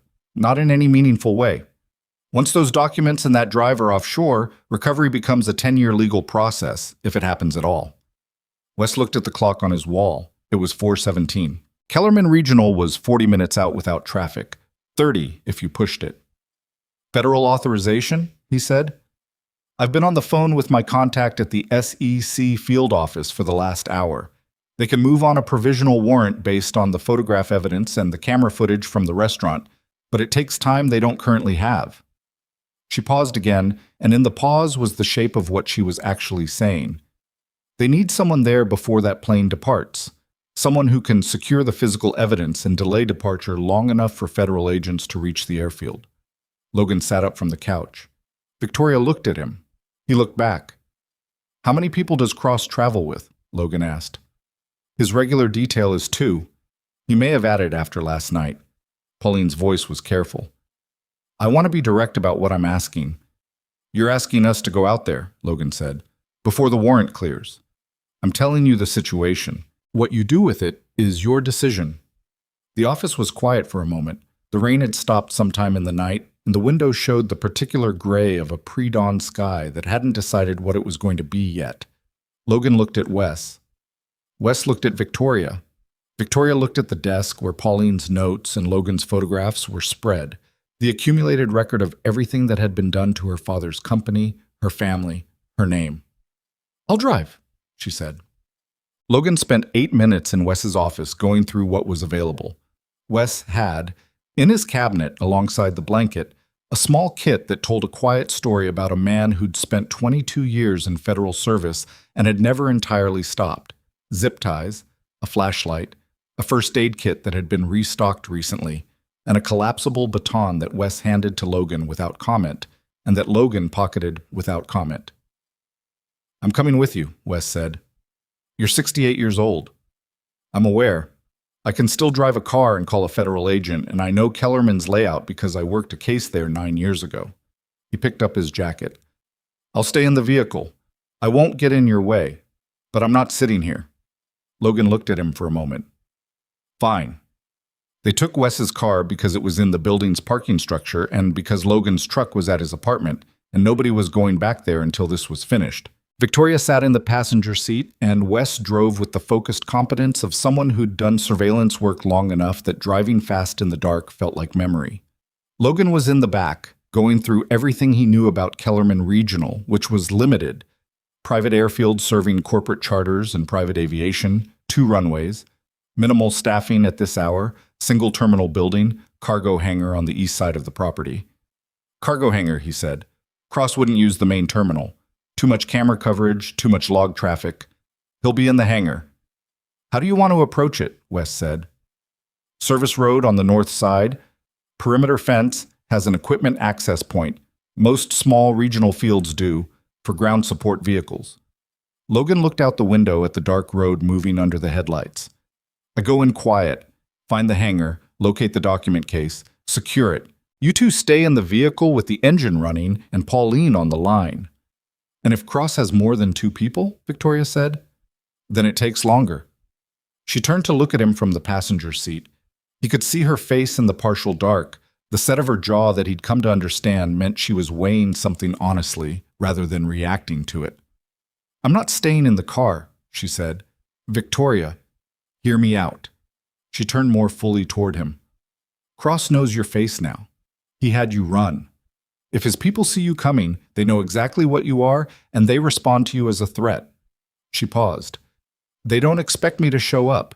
He thinks I'm cornered and close to folding. That's the story Richard told him. If I walk in there, he hesitates. He thinks he still has leverage over me because of my mother's name on those documents. Another pause. That hesitation is something you can use. Logan looked at her. The car moved through the dark. She's right, Wes said from the front, not looking up from the road. I know she's right, Logan said. I don't like it. Those are two separate positions you're allowed to hold simultaneously, Wes said mildly. Logan exhaled through his nose. It was a sound Victoria had come to recognize as the version of agreement he produced when he'd finished arguing with himself and arrived somewhere he hadn't wanted to arrive. You stay in my sightline, he said. You don't approach Cross directly. If anything moves wrong, you go back toward Wes and the car. You don't try to manage the situation. You let me manage it. Agreed, she said. I mean it. Logan, I heard you the first time. He held her gaze for another second. In the front seat, Wes said nothing, with the discretion of a man who understood which conversations he was not part of. Kellerman Regional Airfield sat off a state road behind a tree line that made it nearly invisible until you were on the service entrance. Wes knew the turn and took it without slowing. The North Perimeter Road ran behind a chain-link fence topped with wire, and Logan found the equipment access gate exactly where he'd predicted, padlocked with a commercial lock that took him 40 seconds and the tension wrench from his jacket pocket to open. He'd been carrying that wrench for 3 years.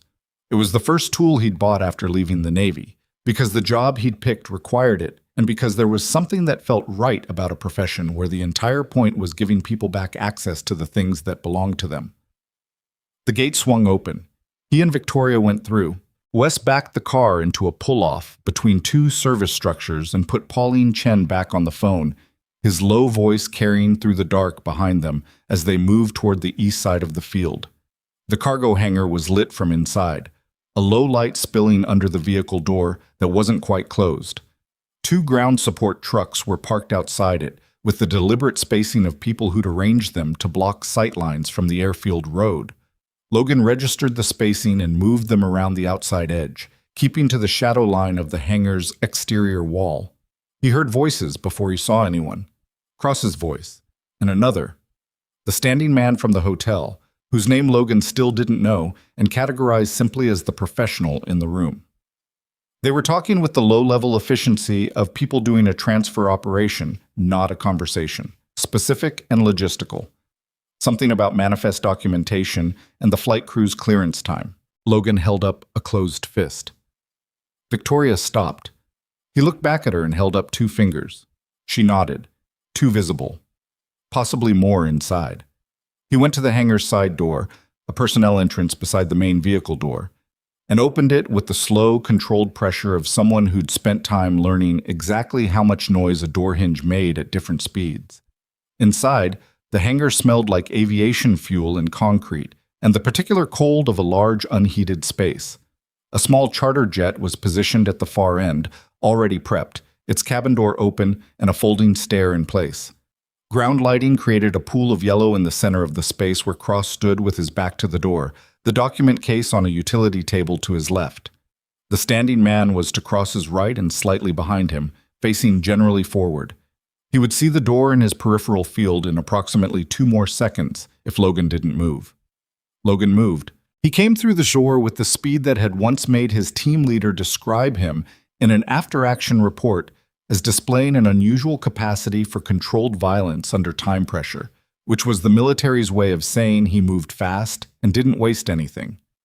He crossed the distance to the standing man before the man fully registered the door opening, and what followed was brief and close, and left the standing man on the ground with a controlled joint lock that hurt enough to remove him as an immediate factor without requiring anything permanent. Cross turned around. He looked at Logan. Then, past Logan's shoulder, he looked at Victoria, who had come through the door 7 seconds behind. The calculation on his face was immediate and visible. The reassessment of a man who'd believed he had a cornered opponent, and was now working out why that belief had been wrong. His eyes went to the document case on the table, then back to Victoria, then to Logan, who was standing between him and the table with the particular quality of stillness that meant he had no intention of stepping aside. "This is a private facility," Cross said. "Most of them are," Logan said. Cross looked at Victoria. "How did you—" He stopped, ran it back. "Richard. Richard told you exactly what we needed you to hear," Victoria said. Her voice was steady in a way that cost her something.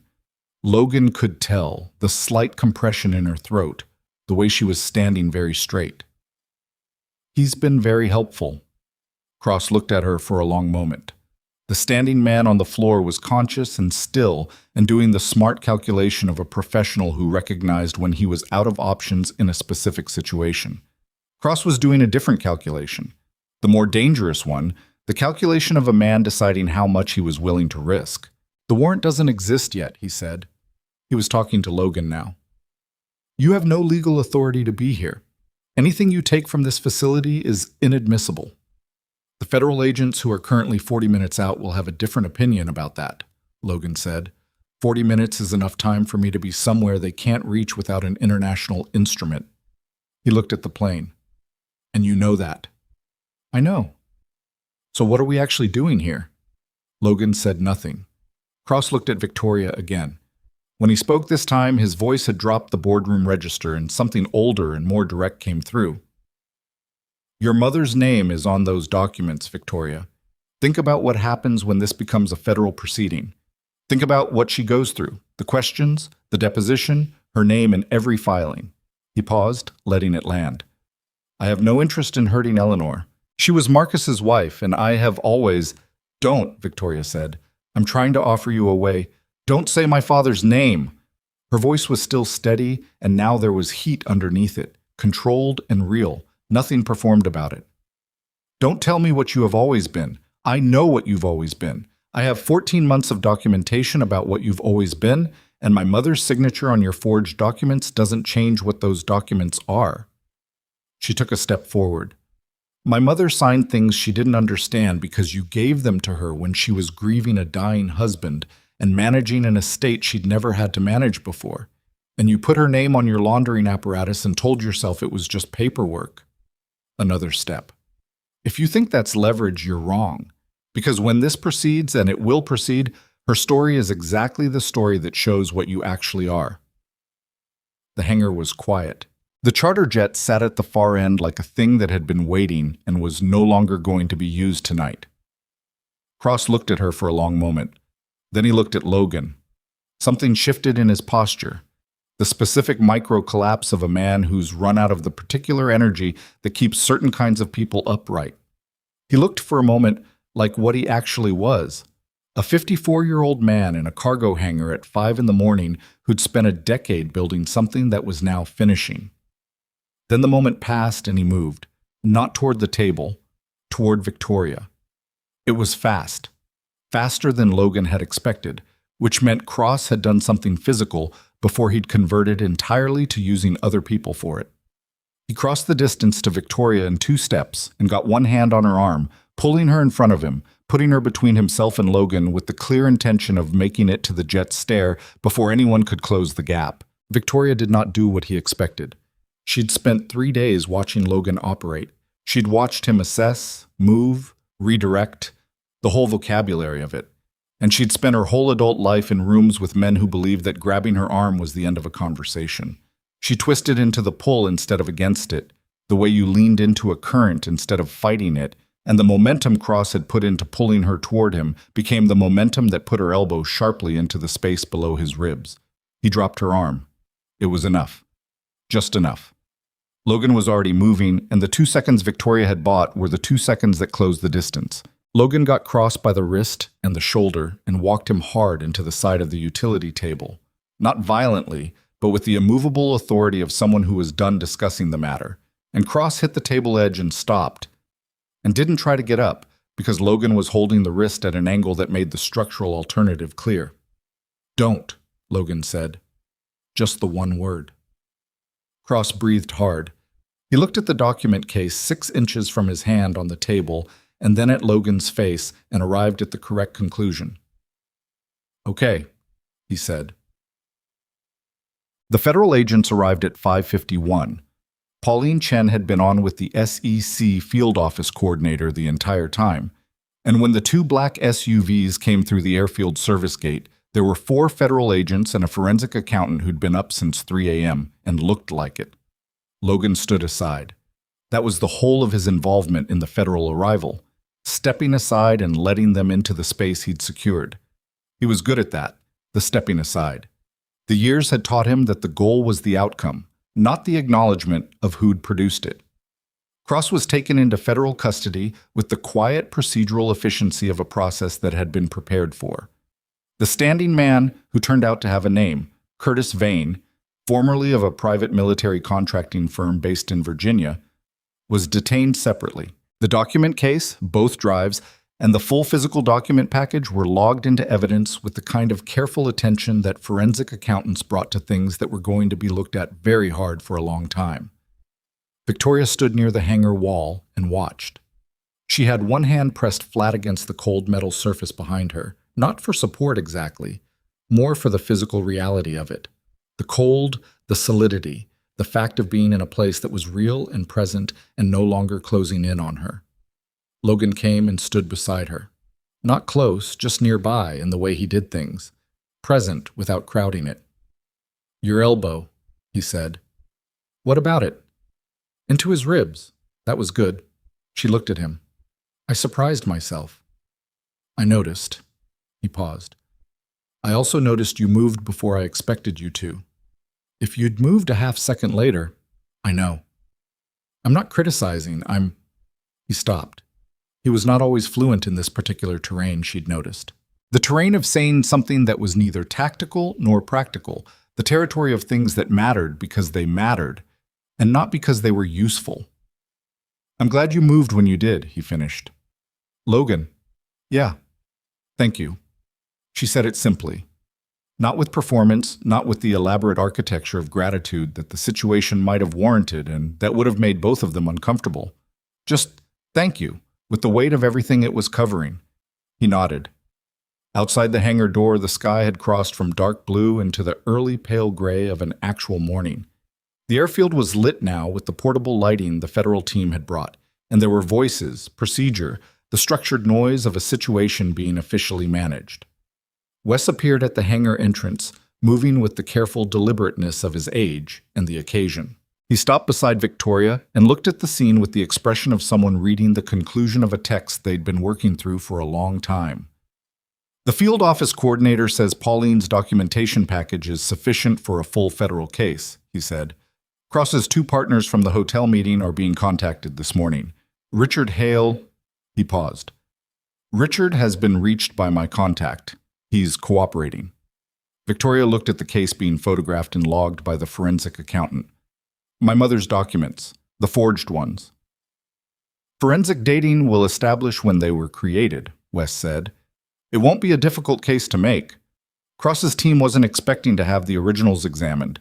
They expected them to be offshore before anyone could look at them." He paused.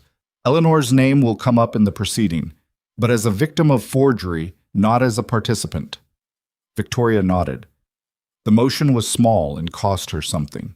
"I need to call her," she said, "before she reads it somewhere." "Yes," Wes agreed. "You do." Logan handed her the clean phone without being asked. She walked to the far end of the hangar near the jet that wasn't going anywhere and made the call.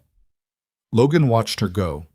He watched the way she stood while the phone rang, straight, still, braced for what was coming the way you braced for cold water, knowing it wasn't going to be comfortable and deciding to go in anyway.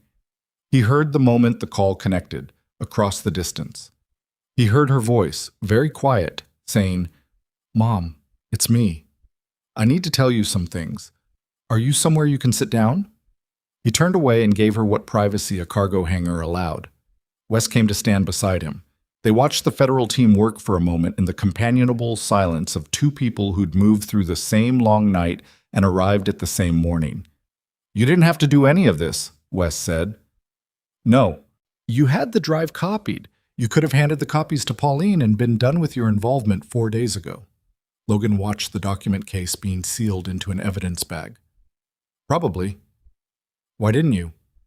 Logan was quiet for a moment.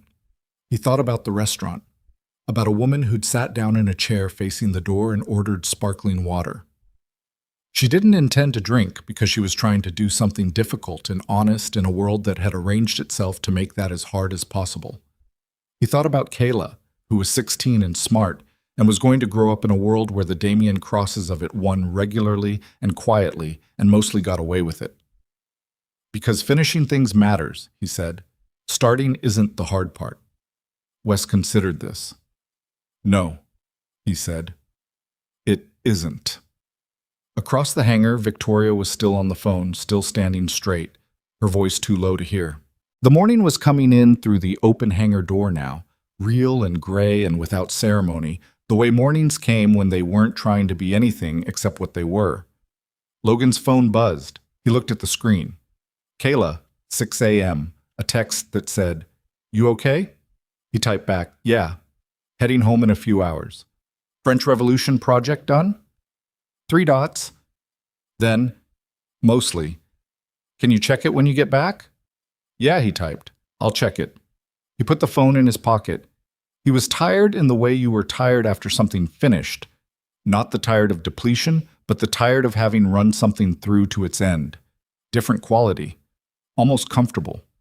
He stood in the door of a cargo hangar at an airfield outside the city in the early light of a morning that had not yet decided what kind of day it was going to be, and he waited for Victoria to finish her call, and he thought about nothing in particular, and for the first time in several days, that was enough.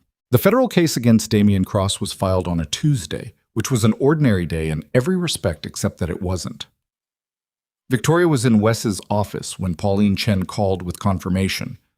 The same 9-floor office overlooking the parking structure, the same window with its uninspiring view, the same yellow legal pads and bad coffee, and the accumulated paper geography of 4 months of parallel work. She'd been there a lot in the weeks following the airfield. It had become, without anyone deciding it, the unofficial operations room for the cleanup. And cleanup was the right word, because what came after the arrest was not dramatic. It was slow and procedural and required an almost inhuman amount of documentation, and there was nothing cinematic about it except that it mattered enormously. The SEC has formally accepted the full evidentiary package, Pauline said. Both drives, the document case, the restaurant camera footage, and Wes's parallel financial trace have been entered into the federal record. The metadata forensics on Cross's fabricated documents confirm modification timestamps that place their creation 8 days before your meeting at the Meridian. A pause. Which means Cross prepared the false attribution package before you even made the reservation. He wasn't responding to a threat.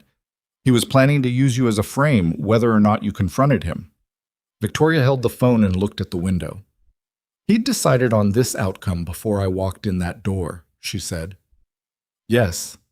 She'd suspected it. Knowing it with forensic certainty was a different thing.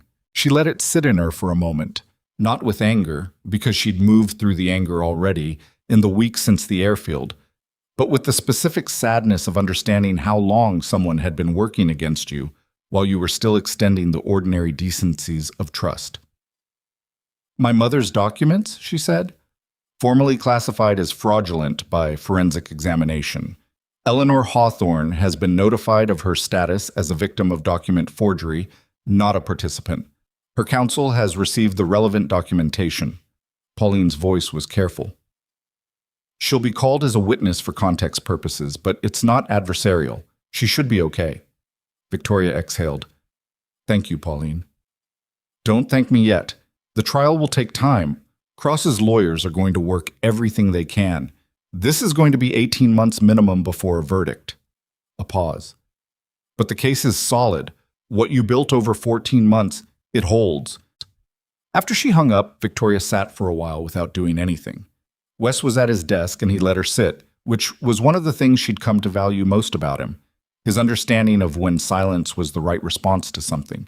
Eventually he said, Richard called again this morning. I know. He's asking whether you'll speak with him before the deposition. She looked at her hands. Richard Hale had been cooperating with federal investigators since the morning at the airfield, voluntarily, and with the specific energy of a man who understood that cooperation was his only remaining viable option. His testimony had been useful. His usefulness had not made her feel better about what he'd done. "Not yet," she said. "Maybe not at all." She paused. "I haven't decided." "That's fair." "Is it?" She wasn't asking him for permission, just thinking out loud. He was a frightened man who made a choice he couldn't undo, and then spent 20 years making smaller choices to protect the first one. "That's not a monster." She paused. "It's also not something I know how to forgive on a schedule." Wes looked at her over his glasses. "Forgiveness isn't a moral obligation that comes with a deadline," he said. "Anyone who tells you otherwise is confusing forgiveness with performance." She almost smiled. "Where'd you get that?"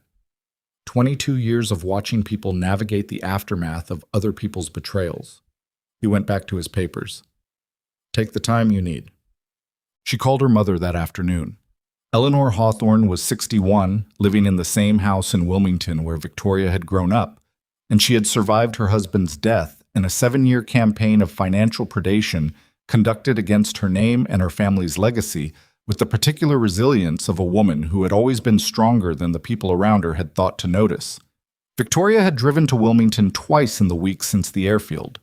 Both visits had been difficult and necessary, and had left them both exhausted in the way that honest conversations between a mother and daughter who haven't been fully honest with each other in years tend to leave people. "The case is filed," Victoria told her. "It's official." A long pause. "How do you feel?" "Tired," Victoria said. "Relieved.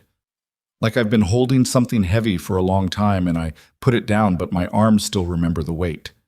Her mother was quiet for a moment. "Your father would have..." She stopped. "Mom, I know." A breath. "I know. I'm not going to do that to you. I'm not going to tell you what he would have thought about it. That's not fair." Another pause. "I think you know anyway." Victoria looked out the window of Wes's office at the parking structure. She thought about her father, who had swirled his water glass at the Meridian 14 years ago and called Damian Cross a good man, who had spent his life building something honest in a world that didn't always reward honesty, who had gotten sick and lost control of what he'd built, not because he was foolish, but because he had trusted, which was what people of his character did, and the world had taken advantage of it. "I think I do," she said. "Come home this weekend," her mother said. "Not for anything.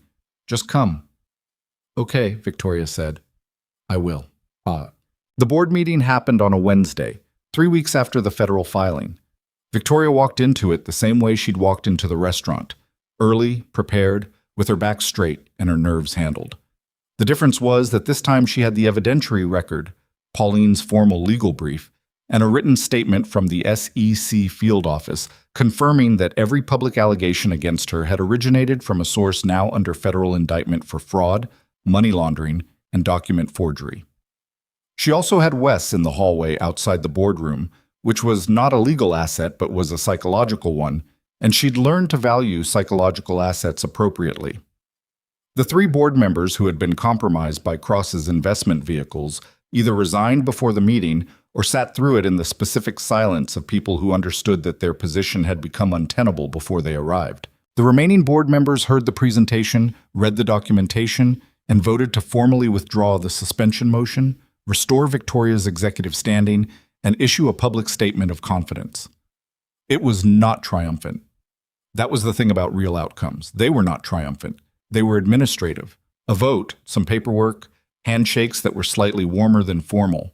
One board member, a woman in her 60s named Patricia Cho, who'd been on the board since Victoria's father's time, caught Victoria at the door afterward and said, "Your father built something worth saving. I'm glad you understood that." Victoria said, "Thank you," and meant it completely and simply. In the hallway, Wes was reading something on his phone and didn't look up. "How'd it go?" "Done," she said. "Good." He put his phone in his pocket. "I'm too old for this. I'm going home." She laughed. It surprised her. The full, genuine, slightly undignified laugh of a person who'd been holding tension for a long time and found it suddenly released by something small. Wes looked mildly pleased with himself in the way of someone who'd aimed for exactly that result. She called Logan from the car. He picked up on the second ring. She could hear background noise, the particular combination of a drill and a radio that meant he was on a job.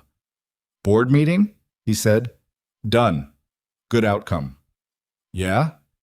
She heard him set something down. The drill stopped. "How do you feel?" "Patricia Cho said my father built something worth saving." A pause. "I cried in the elevator on the way down, which I'm telling you because you would have noticed anyway." A beat of quiet. "Yeah," he said, "I would have." They'd been doing this for 3 weeks, the calls that were practically justified and had become something else, something neither of them had named because naming it required a conversation they hadn't quite had yet. She'd been back to his apartment twice. Once because she needed to use the secure laptop for the evidentiary work, and it was the safest location she knew. Once because Kayla had texted her to ask if she wanted to have dinner, which she had, and which had been one of the best evenings she'd had in longer than she could clearly remember. The three of them around that kitchen table with food that Logan cooked imperfectly and with genuine effort, Kayla arguing with her about something in the news with the confident, sharp precision of someone who had very good instincts and hadn't yet learned to be self-conscious about them. She'd sat at that table and felt something she didn't have an immediate word for. Not comfort, exactly. More like recognition, the sense of being in a place that was real, where people were actually who they appeared to be. "Can I come over tonight?" she said. "Kayla's got that history presentation tomorrow. She's been going over it for 3 days, and she still thinks it's not ready. She told me, tell her the part about the economic underpinnings is the strongest section. She'll fight you on it, but she knows it's true." A pause. "When did she tell you about the history presentation?" "She texted me Tuesday." Another pause, longer. "You two text each other." "Is that a problem?" "No." Something in his voice had shifted. She couldn't see his face, but she knew the sound of it well enough now. "Come for dinner," he said. 7. 7, she said. The months passed the way months did when you were doing the actual work of rebuilding something. Not quickly, not dramatically, one day at a time, and sometimes 1 hour at a time. Victoria hired back 14 employees who'd been quietly pushed out of Hawthorne Systems in the years when Cross's network had been operating inside the company. She commissioned an independent governance audit and published the results publicly, including the parts that reflected badly on the board's oversight failures of the previous decade. She established an ethics review process that had actual teeth and was run by people who didn't owe their positions to any investment structure connected to the company's operating capital. It was not impressive from the outside. It was the kind of organizational work that didn't make news. Internal policy documents, hiring committees, financial transparency reports that perhaps 40 people would read carefully and several thousand would scroll past. But it was the work that mattered, the infrastructure of integrity, the difference between a company that said it had values and a company that had built its operations around actually practicing them. She also started something she hadn't planned. It began with a conversation with a woman named Darla Simmons, who ran a small software consulting firm in Pittsburgh, Hawthorne Systems' original city, which Victoria hadn't thought about in years, until she was there for a supplier meeting and found herself driving past the street where her father's first office had been. Darla's firm had been the target of a hostile acquisition attempt 3 years earlier, conducted through exactly the kind of financial pressure and regulatory interference that Cross had perfected. The attempt had failed barely because Darla had mortgaged her house to cover legal fees and gotten lucky with a judge who read the motion clearly. Victoria had lunch with her. Then she had a longer conversation. Then she made some calls. By the following spring, Hawthorne Systems had established a pro bono advisory program for small and mid-sized companies facing financially coercive acquisition attempts, forensic accounting support, legal resource referrals, and the specific institutional knowledge of how these operations were structured and how to fight them. Victoria funded it personally for the first year and built it into the company's operating budget for the second. It was not a grand gesture. It was a useful thing that needed to exist and didn't yet. Darla Simmons called her after the program's first year to tell her it had helped 9 companies, which sounded modest and represented thousands of employees and decades of people's work. "Your dad would have built this," Darla said. "I know," Victoria said. "That's why I did." Logan took the job in the fall. Not immediately. He'd said no the first time, politely and firmly and with reasons that were real. He said it again the second time, less firmly, with some of the same reasons. The third conversation happened in his kitchen on a Sunday morning with Kayla at the counter eating cereal and not pretending not to listen, and it went differently. Victoria had redesigned the role twice before presenting it again. Not to make it more attractive in a salary sense, she knew that wasn't the resistance, but to make it structurally honest about what it was. The Corporate Security and Crisis Response Division she was proposing wasn't a prestige appointment or a title without content. It was an operational function built around the specific skill set of someone who understood how institutional threats were actually constructed, who could read a room the way Logan read rooms, who understood that real security was about anticipating the shape of problems before they materialized, rather than responding to them after they'd already done damage. She'd also written a clause into the employment structure that she'd never written for any executive position before. It said, in plain language, that the role holder's family obligations were structurally accommodated, not theoretically tolerated.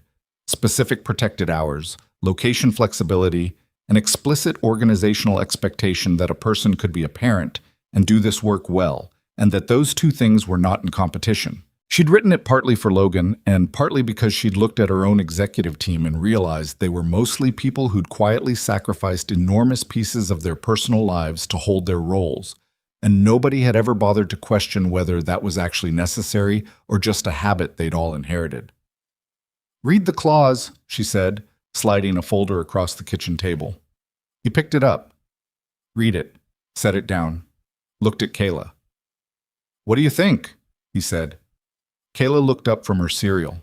She looked at her father, then at Victoria, then at her father again with the assessment of someone who had been watching this situation develop for months and had arrived at her own conclusions about it. "I think you've been a locksmith for 3 years and you're good at it, but it's not what you're actually for," she said. "And I think you've been waiting for something that was worth doing again." She went back to her cereal. "That's just what I think." Logan looked at his daughter for a moment. Then he looked at the folder. "The hours," he said to Victoria. "School pickups. If something comes up and I need to—" "The clause covers it," she said. "That's what it's for. If I decide this isn't working, then you tell me and we figure out what needs to change." She paused. "This is not a situation where I need your loyalty to an institutional structure. I need your actual judgment, which I've seen operate under pressure, and I need you to be honest with me when something isn't working." She paused again. "I think you can do that." He was quiet for a moment. "Yeah," he said. "I can do that." "So?" He looked at the folder one more time, then he closed it. "Okay," he said. Kayla did not look up from her cereal, but Victoria saw her smile at the bowl, quick and private, and found herself smiling too. The Meridian reopened on a Thursday in early November. It had been closed for 7 months, some of it the legal aftermath of what had happened there, some of it a renovation under new management that apparently had strong opinions about the lighting. The new owners had kept the floor-to-ceiling windows and the view of the harbor and replaced everything else, which seemed like the right decision. Victoria didn't plan to go. She'd driven past it once during the closure and felt the specific ambivalence of places that meant two very different things simultaneously, and had decided she didn't need to resolve that ambivalence on any particular schedule. Then Logan called on a Wednesday evening and said, "The Meridian's open tomorrow. Kayla's at a school thing. Come for dinner." She stood in her apartment with her phone in her hand. "Why there?" "Because if we don't go somewhere eventually, the place wins," he said.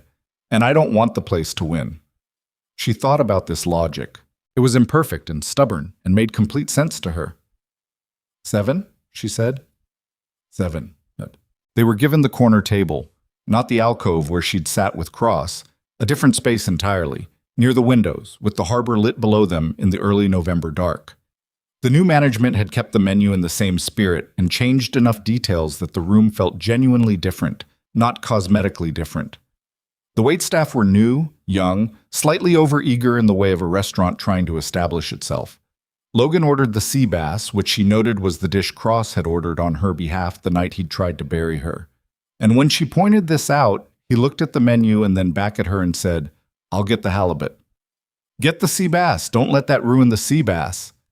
He got the sea bass.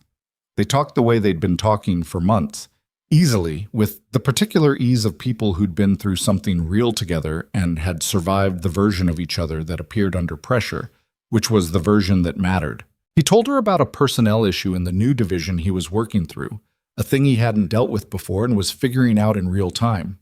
She told him about a board proposal she was handling and wasn't certain about. They disagreed on something mid-conversation, a hiring decision she'd made without full consultation, which he thought was the wrong call, and said so directly. And she pushed back, and he held his position, and after 10 minutes they arrived at a third option that was better than either of their original positions. And that was, she thought, probably the actual point. This was what she valued about him, beyond everything else. Not that he was always right, not that he had some particular expertise she was missing, but that he was honest with her in the way that people stopped being honest with people in positions like hers. The honest of someone who wasn't performing, wasn't managing upward, wasn't calculating the relational cost of a disagreement before deciding whether to have it. He just said what he thought and listened to what she thought and didn't need one of them to win. She'd spent years in rooms full of people who'd given her information they'd pre-filtered for palatability. It had taken a stranger at a corner table ordering coffee he never touched to show her what the alternative felt like. After dinner, they walked along the harbor, because the night was cold in a clean way, and neither of them wanted to go inside yet. The water was black and lit in pieces by the dock lighting, and the city behind them was loud in the quiet, aggregate way of cities that were always doing several things at once. "Kayla showed me her college list," Victoria said. He glanced at her. "She told you before she told me?" "She told both of us the same day. She may have told me first." A pause. "She wants to study political science or economics. She hasn't decided." "She'll probably do both," Logan said. "She'll find out they're related and decide that choosing is inefficient." Victoria smiled. "She's remarkable." "I know." He said it with the weight of someone who had held that knowledge for 17 years and hadn't gotten entirely used to it. "She's also terrifying.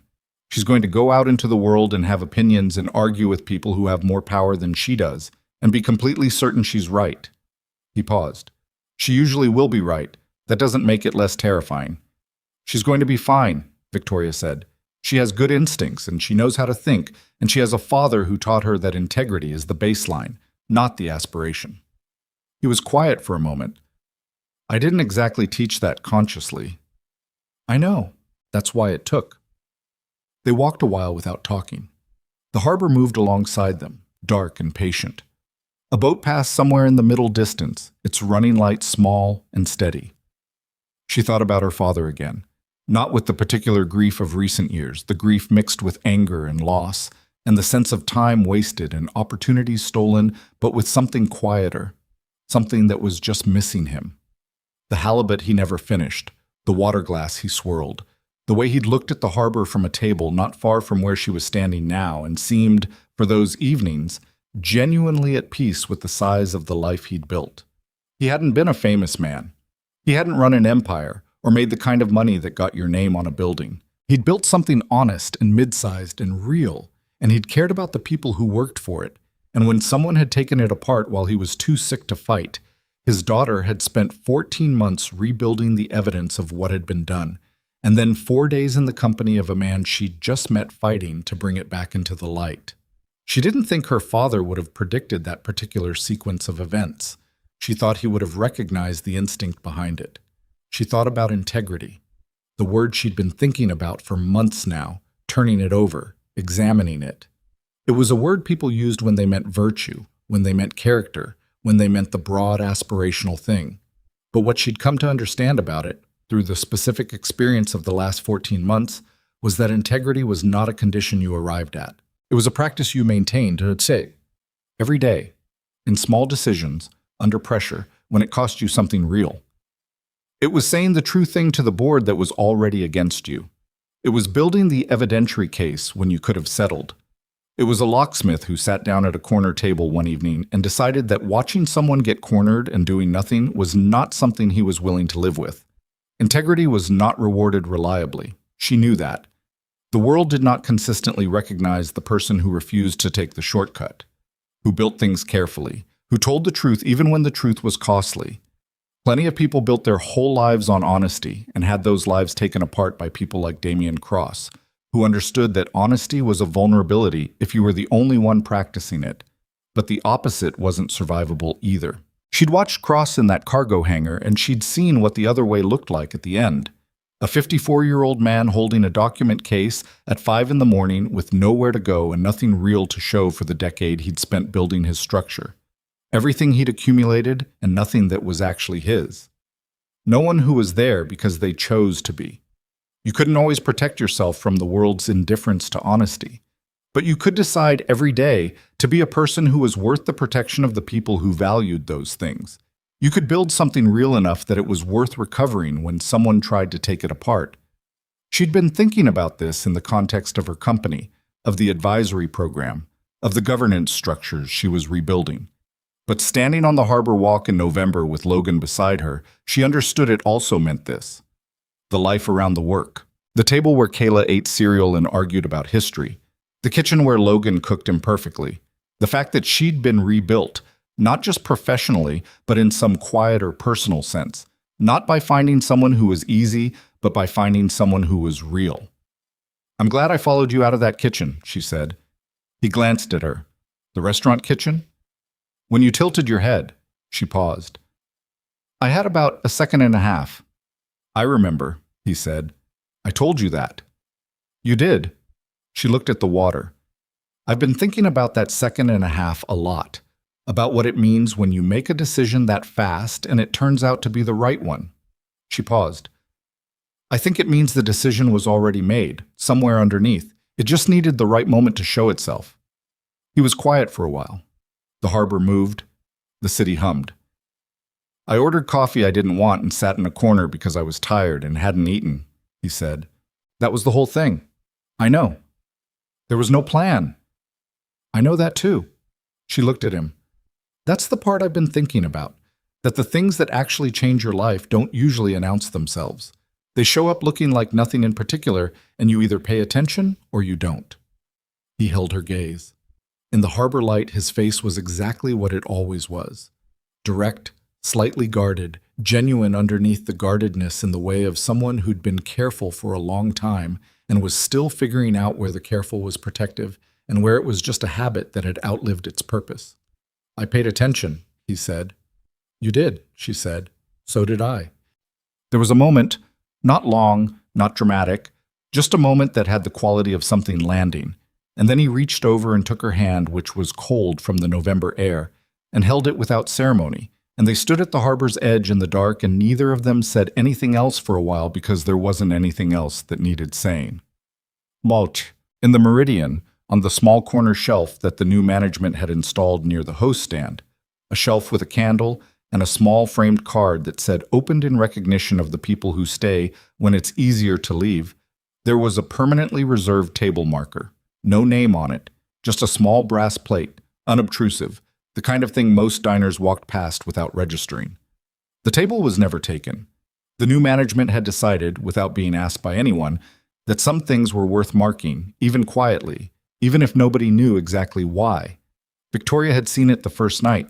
She hadn't said anything about it to Logan. She just noticed it, the way you notice things you weren't sure you believed in, but which felt like they meant something anyway. Not because the universe was making a point, but because people sometimes made points on the universe's behalf, with small gestures that said, "This happened here, and it mattered, and we thought it was worth remembering." She thought her father would have liked the restaurant. He would have ordered the halibut. He would have not finished it. He would have looked at the harbor from the corner table and seemed, for that evening, genuinely at peace. She thought that someday, when the case was finished and the company was rebuilt, and the time felt right, she would bring her mother here, and they would sit in that corner and not say everything they meant, and say some of it anyway, and that would be enough. It would be enough because it would be real, and real was what they had, and real was what they were going to keep choosing. Outside, the harbor was exactly itself, dark and cold and moving, indifferent to individual stories in the way that large things were indifferent, which was not the same as those stories not mattering. They mattered to the people living them. They mattered to the people who came after. They mattered in the specific, non-abstract way that integrity always mattered, not as a principle you held, but as a practice you returned to every day, even when it cost you something, especially when it cost you something. Logan and Victoria walked back toward the restaurant. The cold was real. The light from the Meridian windows was warm and yellow. Somewhere in the city, Kayla was finishing a history presentation about the French Revolution and deciding that the economic underpinnings section was actually the strongest part. The door to the restaurant opened as they approached it, another couple coming out, and for a moment the warmth from inside reached them before they'd crossed the threshold. Not dramatically, just the ordinary warmth of a room where people were eating and talking and being alive together. They went in.